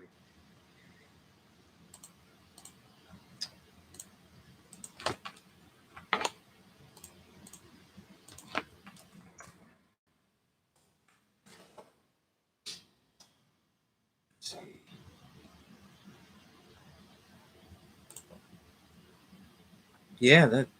Yeah, it's still in here. So there's a thing called Small Axe, a collection of axe, like axe, like you chop axe, AXE, and a collection of 5 films. So it's a collection of 5 films under an umbrella called Small Axe, and Lovers Rock is one of the movies there, and I thought that one was beautiful. You know what I mean? And the music is great. The music is great. It's got a lot of the reggae we've been talking about. So rock that. By the way, that's why Sade called her album Lovers Rock too. Mm. Oh yeah, Anita Baker. I love Anita Baker. That's top. It's Phyllis and Anita 1-2, but they don't. If somebody studies Anita, it may not take them to the whole history. Ray Charles is a foundation. Stevie Wonder is a foundation of 70s soul, like how it was made musically. So these are important musicians, you know what I'm saying? When they take you everywhere. And then that one person, Stevie, takes you through all the Motown eras, so that's why I name him. So Beres Hammond, that's Lovers Rock legend, right? A lot of great songs. Don't Disturb. Oh, yeah. Yeah. Billy Bunny was the most soulful, you know. Listen, I'll tell you this though. I can't have people have slander on Bob Marley. It is disrespect because Bob Marley's lyrics were impeccable. I mean, he had more of a pop backdrop, some more rock infusion, but it was next level music still. You know what I'm saying? And Bob Marley's lyrics though were as profound as any of the others. You know what I'm saying? I mean, look, to take a Selassie speech and make war, to have songs like Rat Race, you know what I'm saying? Like there are essential classics in every single Bob Marley album in the 70s. There's, like essential, like hallmark songs, like songs of a generation on each album. There's not many people that do that. You know what I mean? Like if you really go through Bob Marley's catalog, every single album has a hallmark song, and it is due to his writing and his performance of it. The truth is that Tosh and Bunny Wailer don't even come close to that ability, and it's not because of them. It's because you could barely find that in other genres. Like once Bob Marley does Catch a Fire, and let's say you want to credit that to the Wailers as well, and Burning, what's Burning? Burning is the start, right? You've got Get Up, Stand Up. You still want to give credit to Tosh and the others, right? But once he gets completely solo, you have essential classics, right? You get No Woman, No Cry. That's landmark song. Rastaman Vibration. You get what was it? What I said, War. The Haile Selassie speech. Rat Race. That's just a personal favorite. You get Exodus. I mean, these aren't landmark songs. You know what I'm saying? Exodus, Jamming, Waiting in Vain. There's the influence of Curtis Mayfield. One Love, People Get Ready. Like, I mean, there's landmark songs. These affect all genres forever. The most quiet Kaya album has beautiful love songs. What's the other album? Survival. It's one of the most militant records. The theme of African unity. Like, Survival was the first Bob Marley album I ever got. You know what I mean? So Much Trouble in the World, One Drop, like Ambush in the Night. That's Tupac shit. He's talking about them trying to kill him and failing. And then of course the last album, Uprising. Could You Be Loved? Come on. Forever Loving Jah. Like, come on, man. Like, these are landmark songs. And of course, the most landmark of landmark, Redemption Song. I mean, how is he a gimmick? You know what I'm saying? Like, that's songwriting on a level. It's the same as saying, like, it'd be the same as say, like, if Stevie Wonder, it'd be like saying Stevie Wonder is a gimmick because his stuff was catchy, you know. So I would disagree with that, you know. But I know you. Oh, you know, when you meant pop star, but nah, he's timeless. You know what I'm saying? Like, he's special. The fact that Bob Marley could get this message across allows everyone else to have a grittier message. You understand? What I mean is this: like, when you get the rare occasion where the pop artist brings the message so real and is able to cross it over so well, he sets such a high bar of consciousness outside to the pop world that it allows others to get a lot of meals singing songs that are much more gritty. It allows the Burning Spears to have bigger careers and everything like that. You know what I mean? It's special. It's special. You know what I mean? Oh, you guys are just naming great artists here. Levy Sanchez, Garnet Silk. I love Garnet Silk. You know what I mean? Babylon Be Still, right? While this trumpet blows, you know. Yeah. John Holt, yeah, that's a sleeper. Freddie McGregor, yeah, you know. Oh yeah, Self of it. That's a thing too. You know what I'm saying? You know what though? See, I don't think so, because I think that if you study Bob Marley, there's a lot of great biographies that I read about Bob Marley. I've seen so many documentaries, interviews, and he's when you get into reggae, sometimes you don't need anybody else but Bob. He'll take it to all the levels, and you'd get to the others, ska, rock steady, all that. But the thing about Bob was that he wasn't suiting himself for pop culture. He was making pop culture deal with him. You know what I'm saying?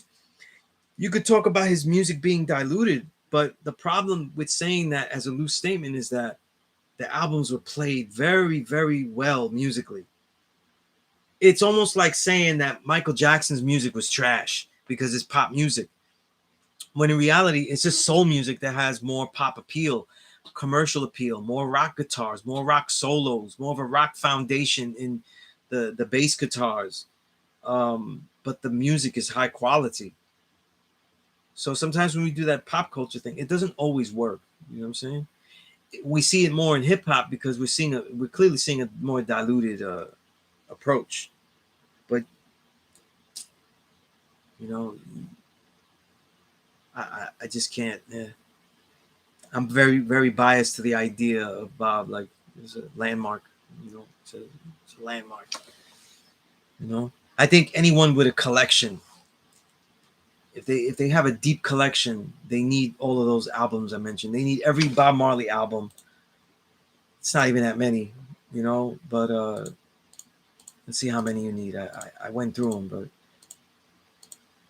there's a great history too. Everything from Catch a Fire to Uprising. Confrontation you can have, but that's a posthumous album. But you definitely need Catch a Fire 1, 2, Catch a Fire, Burning, Natty Dread, Rastaman, Exodus, Kaya, Survival, Uprising. So you need 8 at least, you know. That ain't that much though for a legend. You know. Next level. It's next level, you know. Yeah, you guys are just naming songs, you know. No, it's not. It's not. I'm just want to give detail to that, you know. We can articulate what I meant, you know what I mean? But yeah, he definitely was. But that's why he was recruited. That's why he was taken. He knew what to do with that, you know. And if you read the biographies, they knew, and he knew that he could do that, you know. He wasn't like it was Biggie and Diddy said, whoa, no more Machine Gun Funk. We need some more pop songs. How about this? You know, it wasn't like that. You know, Malik, you said each principle in our supreme math happens all together, yet we break each one down singularly. Yeah, that's right. You know what I'm saying? When we take knowledge to born, it doesn't happen 1, 2, I did 3. You know, it's not like that. You know what I'm saying? It's not like that. It doesn't work like that. We have to go back and pinpoint certain points for it to be that way, you know? So if I Bill, you said, why not help one another along the way and make it much easier? So you just can't live that negative way. Make way for the positive day. Yep, the Honorable Robert Nesta Marley. Yeah, mega legend. Yo, Off the Wall. I love that album, though. I love that album.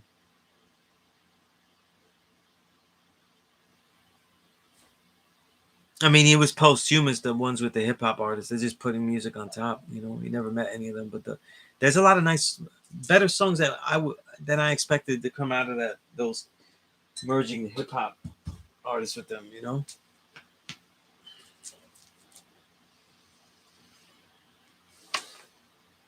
Yeah, Survival Cover's crazy. Yeah, it's just that was the first album I ever heard of Bob Marley. You know what I mean? And I never heard like right. I, when I first heard salsa, like the real gritty salsa, I bugged out because I never heard something so intense and loud that had a hip hop vibe because the lyrics were very braggadocious. It's the same way. Like soneros, people that sing salsa are as braggadocious in. Like Lavo had songs saying, I'm the greatest sonero, like that. It's sonero mayor, like the best one." And that's what he was literally saying in the call and response choruses where you freestyle and rhyme. But when I first got into reggae and I heard Bob Marley, I was like, wow, this is like the most conscious shit I ever heard in a smooth vibe. Like, you know, like hip hop hadn't got to that point though where they could be that deep and just be really smooth and cool. Rakim was getting us there, but no one really was able to adapt to that until later. You know, Prodigy, and you slowly get to it though, where we have people like Ka that's like, you know, but there's so many guys right now that rhyme at the slow, super slow meter, you know, but that took a while. All right, peace to the guy Kasim. Yeah, Kasim knows his reggae. Definitely knows his reggae. You know, right? Yeah, man.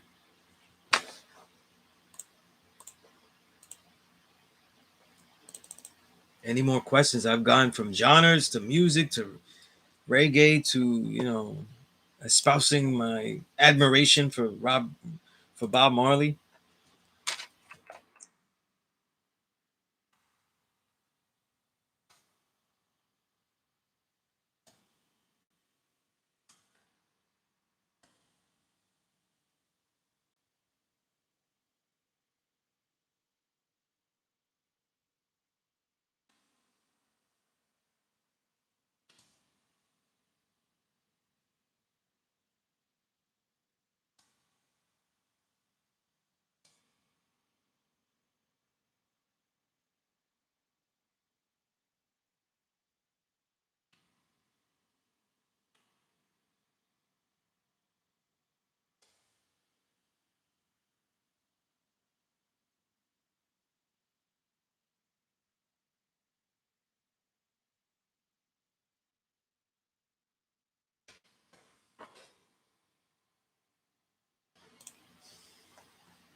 I always want to drink my tea hot though, but that doesn't always happen. It gets cold mad fast.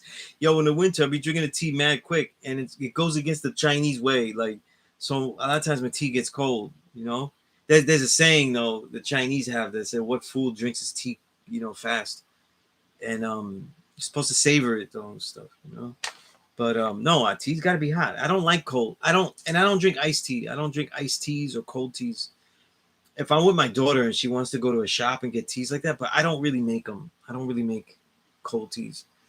You know, I'm mainly with hot teas. For me, it's more like which tea is right for the proper time. You know what I'm saying? Um, do I have the hot teas?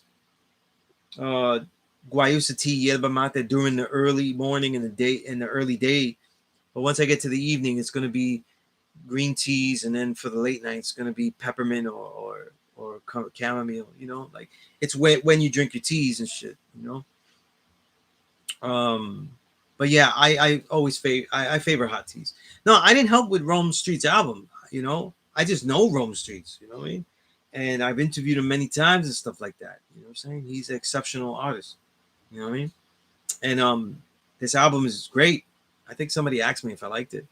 I love it. I don't think that it's anything new for what he hasn't done. So I would still probably put Street Pharmacy, which is such a his breakout record as far as his skill level, as a more record dear to my heart. That's when I first interviewed him. But I think the record with Muggs though might be the best one because it had the best music still, and he was, you know, he was just on fire with that. But this is excellent. This is excellent. People trying to knick-knack and stuff like that. He this is a record that was going to be more popular. So I really felt that he shouldn't experiment or try a new content, but practice giving the world the content you've already given in a great way, in this great new package that was helped by West Side Gun. I think that he did what he was supposed to. I don't think that he's supposed to try to give new content or experiment, but this album is showing a bigger audience how good Rome Streets was. So you kind of have to give him some of the same, and that's what you get here. You know what I mean? Moringa tea? No, I haven't had it. I've had it a couple of times, but I don't really have it in my arsenal. Like I give you my daily arsenal. It's not my daily arsenal. You know? My thoughts on faith, I guess in the most non-religious sense, you know, I rather go with confidence than faith, and I always liken it to when I'm teaching.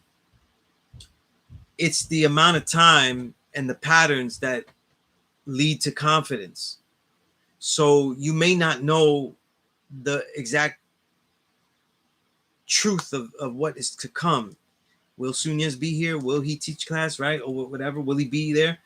But the consistency has been so great that you can have confidence in that future.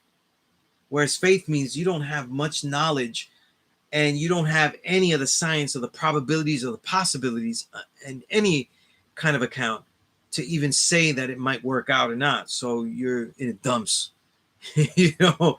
So faith is totally different. You know what I mean?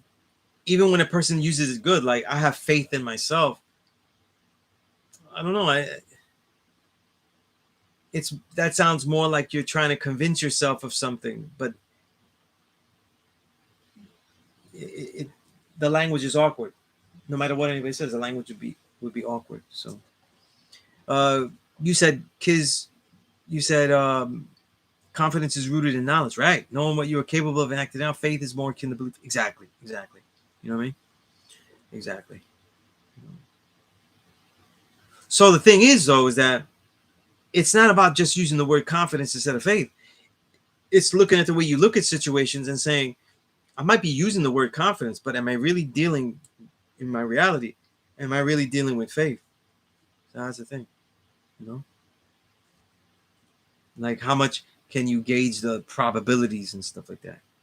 It's funny because they said the father dealt a lot with probabilities, and I'm not talking about the gambling, but he dealt a lot with the possibilities and the likelihood of things and all of that. And this is why he knew what most likely would happen. You know what I mean?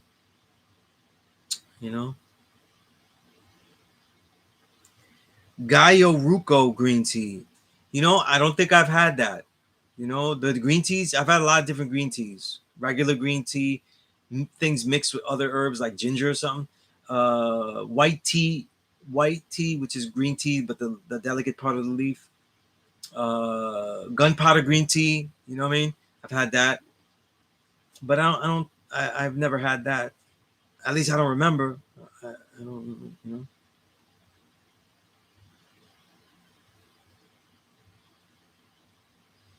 I think, kids, I think that when you say the words, I think sometimes what's more important is that you use the correct words, but also see if you're just not using the correct word, but living it out incorrectly. And that's what I mean. You know what I'm saying? You'd be like, I have confidence that I'll do well, but you really have faith because you didn't really do anything to, for example, study for this test or prepare your body for any kind of workout that you're going to get yourself into. So like people are like, yeah, I'm ready for this, I don't know, learning martial arts, but I haven't done any kind of exercise. I haven't done any kind of push-ups, nothing. You know, so you say you have confidence, though, but based on what? Nothing. You know what I'm saying? Nothing. So, what a lot of times with this knowledge of self is knowing the difference between using a word because you'd like that to be the outcome, as opposed to not being honest with yourself. I don't use anything to sweeten my tea. You know, sugar is shit. You know, you know, honey is great. Agave is okay. You know, and I'm talking about as far as health. But using as much tea as I drink and using it regularly, if you're gonna drink tea regularly, you're giving yourself too much sugar. You know what I'm saying? So that is not good. You know. Oh, that's Japanese high grade Japanese green tea. Oh, I'd love to try it one day. I'd love to try it one day. Yeah. You know, going to tea shops, drinking oolong teas, all these different teas. I love that stuff. You know, I drink them, and that's the thing, Malik. Going back to your question, when you drink these teas and acclimate yourself to preparing them correctly, because a lot of times people oversteep teas, and then they're so bitter that they got this tea's good, but I got to get some honey or lots of sugar in it. It's because you're preparing the tea incorrectly. You got to prepare the tea correctly so that it's not like I had jasmine green tea, so I have to prepare the tea correctly.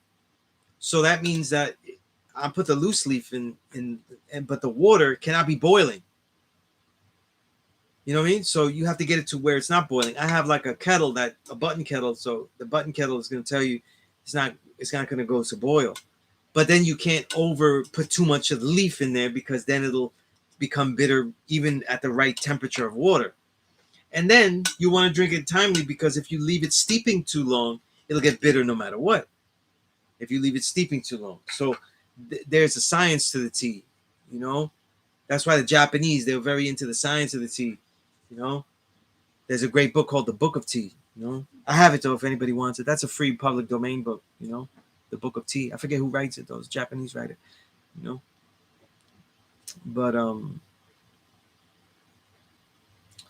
subscriber, you said, oh, wait, I'm sorry. I skipped this comment. Similar as I instruct my pugilist pupils.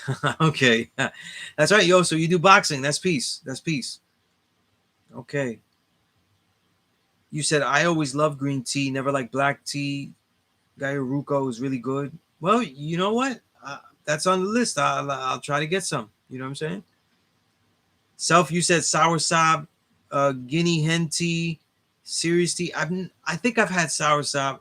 I haven't had the others, but you know, a lot of times when I collect more teas, it's because I want to know the function of those teas. You know, if you look at what I'm drinking, it's really like for the antioxidants or just drinking it for the pleasure, like jasmine green tea. The functions of the body, like the digestion and the sleep at the end, chamomile, peppermint, guayusa tea, and yerba mate. That's, you know, the energy teas. You know what I mean? So I don't have to drink coffee and stuff like that. You know what I mean? Right. But I make sure that these teas don't become addictions where I need to drink them to work out or anything like that. You know, I wake up so early to work out that I don't have time to brew a tea, you know, to steep a tea, you know. All right. Kasim, you said, so what about faith in the sense of a positive outlook on life? It's the type of word again. If someone is having a positive outlook in life because they have faith, then they might not be looking at what are the really concrete positive things that they should be positive about. You know what I'm saying? People can be positive about shit though, and it's nothing to be positive about. Like they got some work to do. You know? So that's why I say that. I just think it's a sloppy word. I've been called a pessimist and skeptic, and that I should have more faith in positive outcomes, looking at the glass half full versus empty. I think the perspectives to look at but that has more to do with perspectives. If you look at the glass as half full, right? That could be positive if you're looking at the glass, if you're looking at situations and saying, what are the best parts that we can really look at in these situations? The truth is you might just be caught in conversations where people are like putting they're putting rose-colored glasses on situations that have no half full measurement. You know what I'm saying? They all shit. You know, right?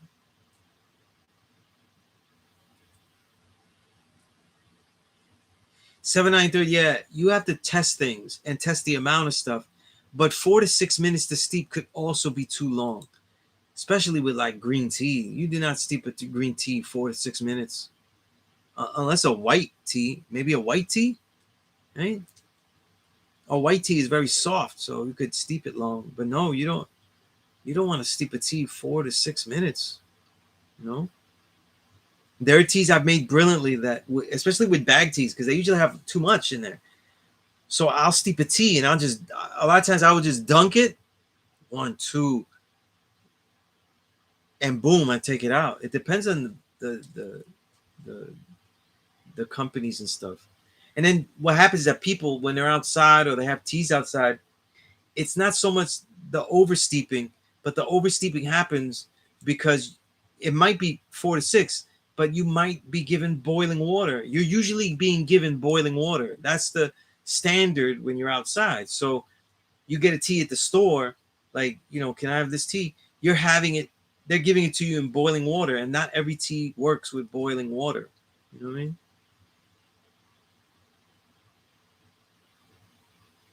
It's a good, it's a good, that's a good quote, because yeah, I kind of agree with that, because it's kind of a self-denial. Yeah.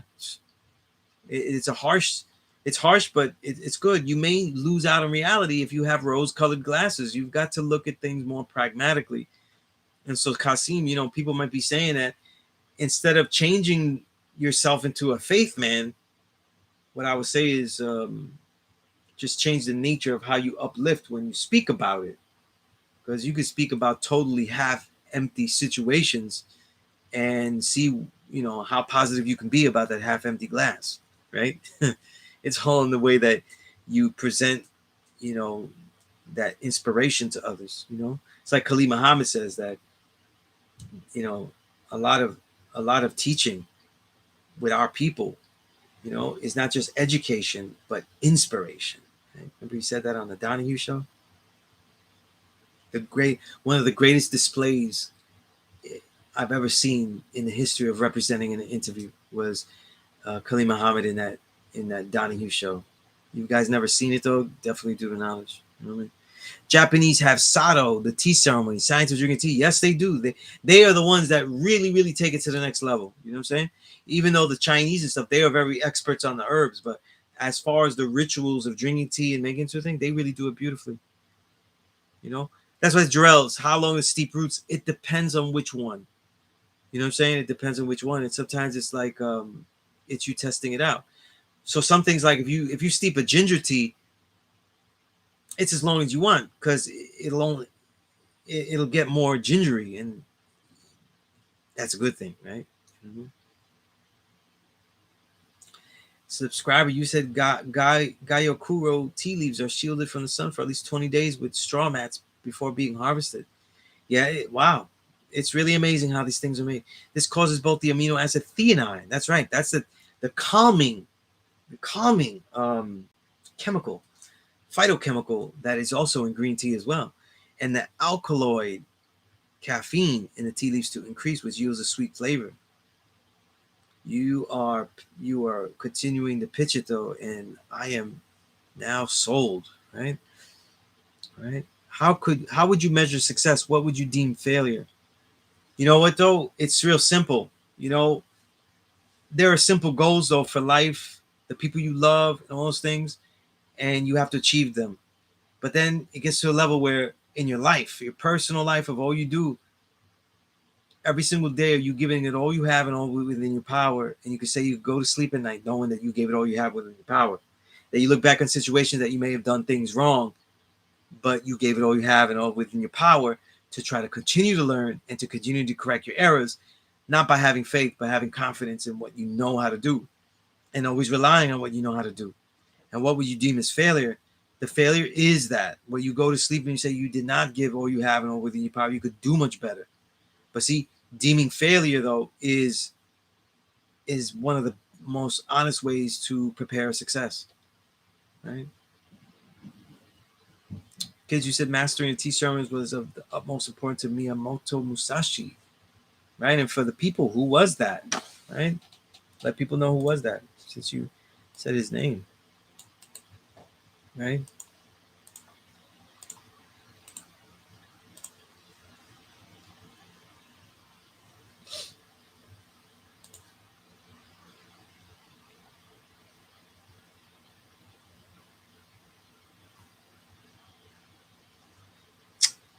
I'm waiting for you to tell me.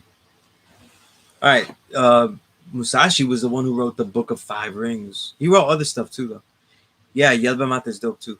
You said 793 using a third of ginger, milk water, and rest filtered water with a drop of honey boiled low flame. Yeah, that sounds like a remedy tea, kind of a remedy tea. You know what I'm saying? Like I said, if you drink tea regularly, I would say no salt. No salt. No sugars, no sweeteners. If you are trying to make teas that are healing teas, honey is a great way to go. That's a sweetener to go with. Crypto, you said when I go about my endeavors, do my due diligence, I always have high hopes about my outcome. And that's great. You should, you know. And kids, you say he composed the Book of Five Rings. That's right. That's right. You know, it's an excellent book. The more I learned how to use weapons, the more that book meant something to me. You know, I haven't read it in like maybe like 3 years or something. I might read it again next year. Be a good read to read that anew. It's been a while.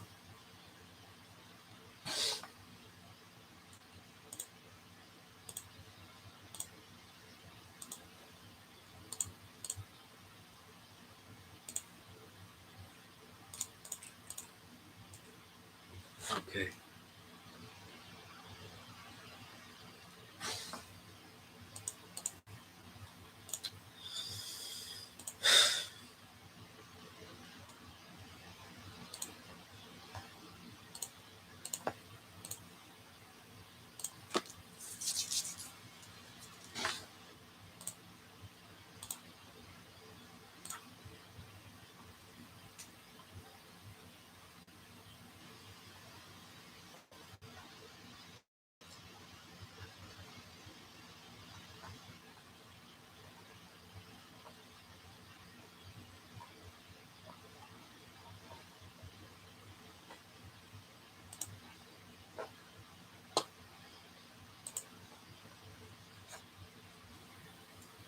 Excellent, excellent. Because I like to hear that. There should be certain books that you read repeatedly every year, and just, you know,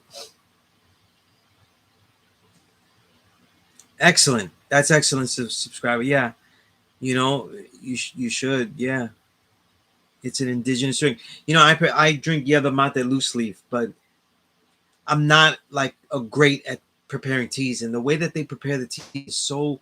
I love the art of preparing a yerba mate traditionally. I do not prepare it traditionally. You know, I just go by how much I think it's gonna work, and I work it, and I adjust it. You know what I'm saying? For me, yerba mate for me is more about drinking at the right time. Definitely not a tea that I think is good to drink after like 5 o'clock. You know, maybe even earlier. You know, but you know, some people drink it all day. That's peace, Malik. I'm glad it's useful. So, kids, these are the other ones: huh? Art of War, Art of Peace, the Tao, the Prince, and are the other four. Why the Prince? You know, why the Prince is interesting. I'm interested why you read the Prince every year.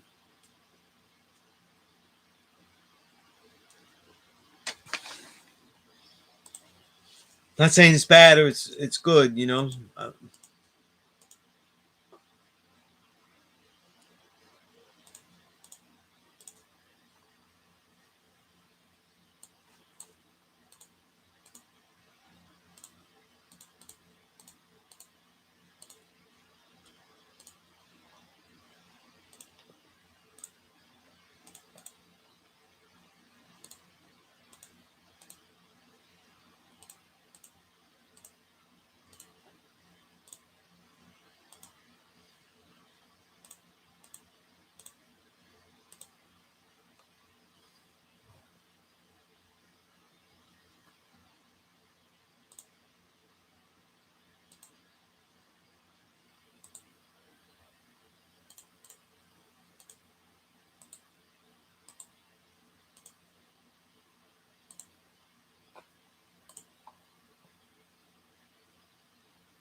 Where's the cookie queen? Yeah, my niece. Yeah, she's upstairs, so she's. I don't.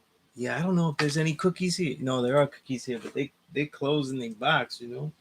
But yeah, I never give her cookies. Her parents always give her cookies. Your parents made you read Prince at 13. Interesting. Wow, that's even more interesting than than before than having it on the list. No, I say that because it's a tea that gives you energy. It's an energy tea, and it's I don't. When you get late to later nights, you wanna go down, and that's the only reason I say that. You know what I'm saying?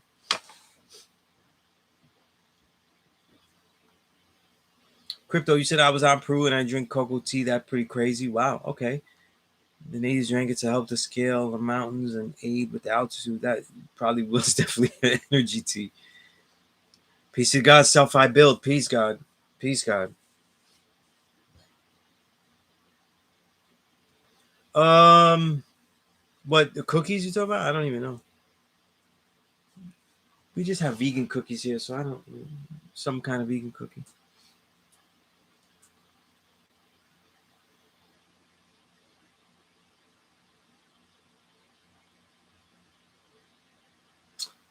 I never said I didn't like it, moringa tea. Yeah, I never said I didn't like it. I said it's just not in the arsenal.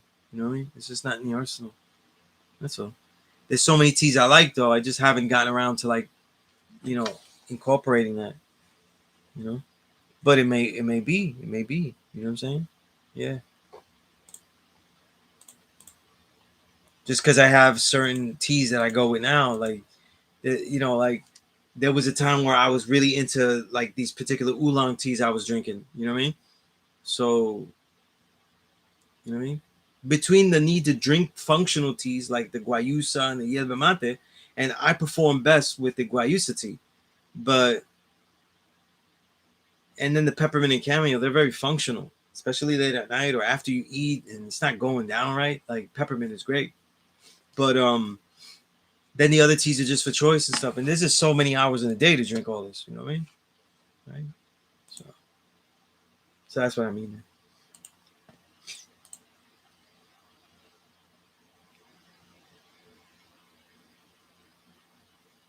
How many teas you recommend a day? I drink a lot of tea, but I also drink a lot of water. So a lot of times my water tea intake is like 50-50. I'm not drinking more tea than water. You know what I'm saying? And I also drink, this is really my favorite tea, but it's a cold drink. You know what's like? I don't even put this in a tea, but my favorite tea is the cold drink tea because it's kombucha. And I love cold kombucha. So that would be my favorite. And I tend to drink that at night. But that's more like my relaxed tea. Like when I'm watching something, I'm relaxing. You know what I'm saying? So that's when I drink that. So that's always and I love the GT synergy teas. Those are my favorite. I think those are the best, and I drink those daily. You know, at least one. So all in all, though, I probably drink as much tea as water. You know what I'm saying? So a lot of the water that I drink gets consumed while I'm training, and then more tea during the day. I mean, then a couple of more water in a day. So it's a lot of liquid. It's a lot of liquid. You know?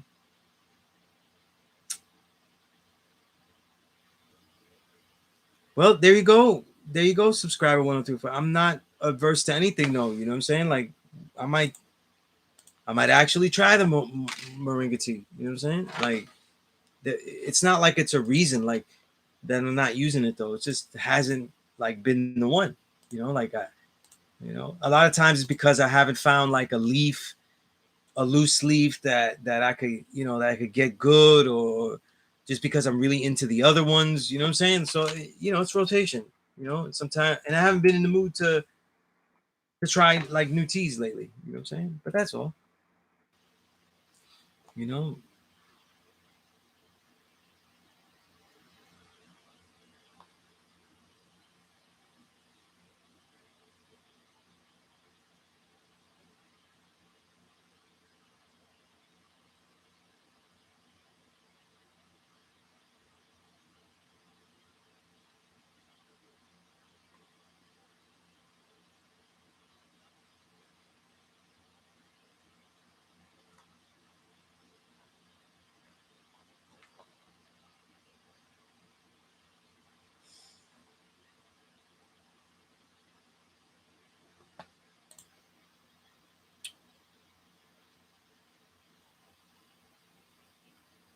Peace.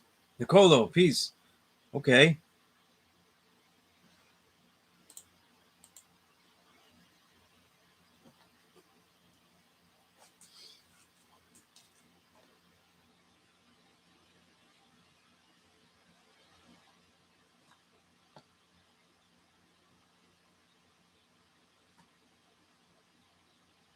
Absolutely, subscriber. Yeah. And I think that's something to be aware of now for all of us, though, during the winter months, where you kind of don't feel like drinking, but you could be, in these months, you could be dehydrated without feeling dehydrated, you know?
All right, we're closing in on these 3 hours. We got about 10 minutes left. You know what I'm saying? I'll let y'all go at about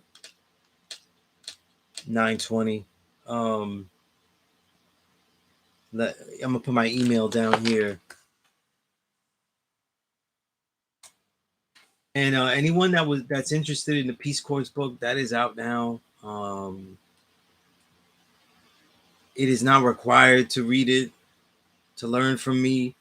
Um, they're Most of these essays are creatively collecting all of what I see as the teachings, though, in creative works. In these creative essays.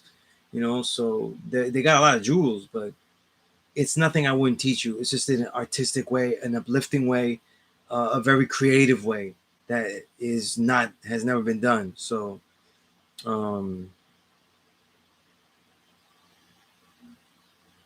so it's useful to everyone, including people that never been to the class or know about the gods and the earth. So if you're interested, email me. We'll do that later. Nicole, do the 5% practice one meal a day? Many of us do. Many of us do. Uh, what's more important to practice, though, is eating correctly. So a lot of times we practice one meal, but we eat everything that we should eat all in one shot, and that might not work either. So that's also important too. So you know, right?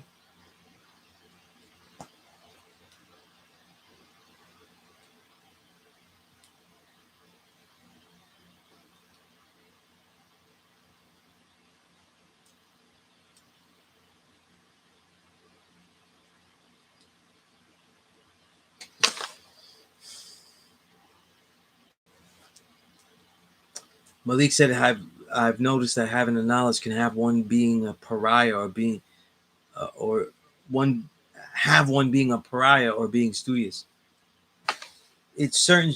It's certainly almost required that you become studious. You know what I mean? You know, I think that this is useful. And a lot of times, the truth is to be studious of a really worthy nature once you're an adult and not in school anymore is kind of to be a pariah, to be an outcast, to be on your own. And it's more so because you have to force a situation. But anything that you do good, anything that you do well, anything that you do with intensity, and which then means repetition of, you have to, you have to put your work in.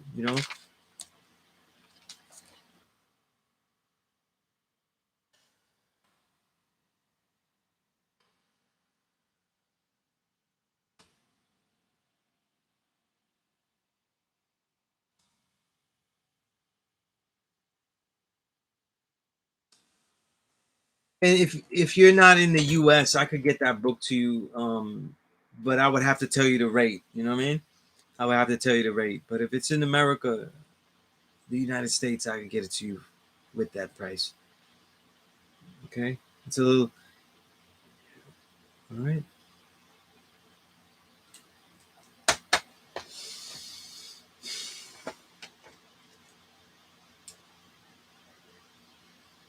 $7.93. You said proper balance, distributed and divided out, maintaining and keeping it into all around us as well as within. And isn't that what equality is, right? That is what equality is. You know?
All right, all right.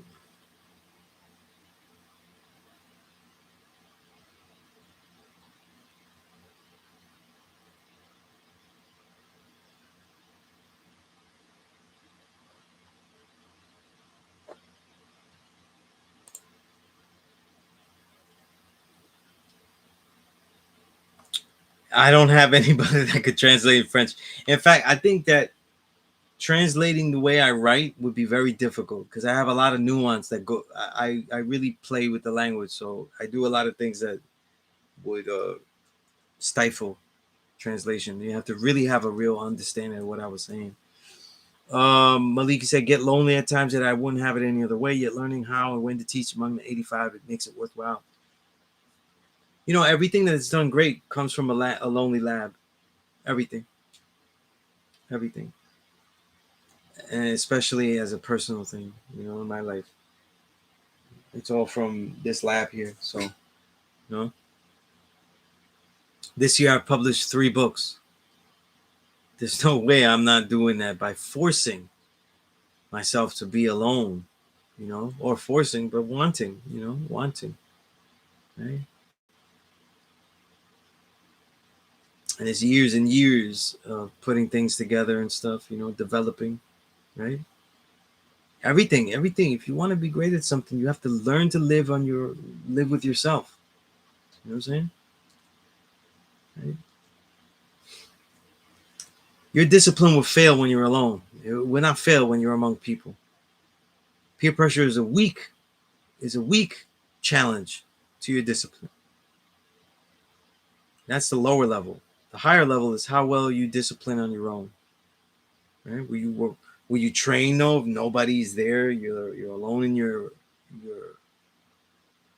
your apartment. Will you train? Will you read if nobody's around? If it's not so important, if this if it doesn't seem that it'll change anything, right? Have you done enough work by just listening to me during these 3 hours, and now you don't have to do any research on your own? You just continue to do that. See, at the end of this class, though, I'm back at zero as always. After every Thursday, all these years, 22 plus years, after this class, I am back at zero. Okay, back at zero. You know?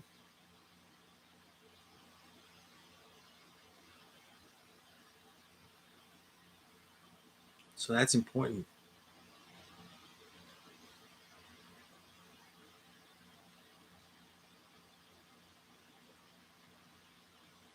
Yeah, I know a lot of gods in Canada, but, I'm sure that more of them know the language and can communicate. That's right. That's right. Slowly but surely, right? Because a lot of brothers might be able to speak the language and stuff and even communicate, but that doesn't mean that they could be they're comfortable in communicating everything in that language, right? So it's something to think about. All right, so you have my email.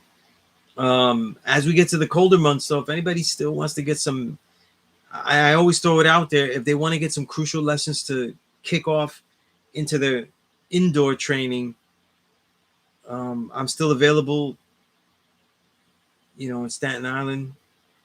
Um, Anyone in New York City area to come along, though. It's not so cold yet that we still could train. It will be, and I won't. Okay, because I train in the cold. I train in all cold weathers.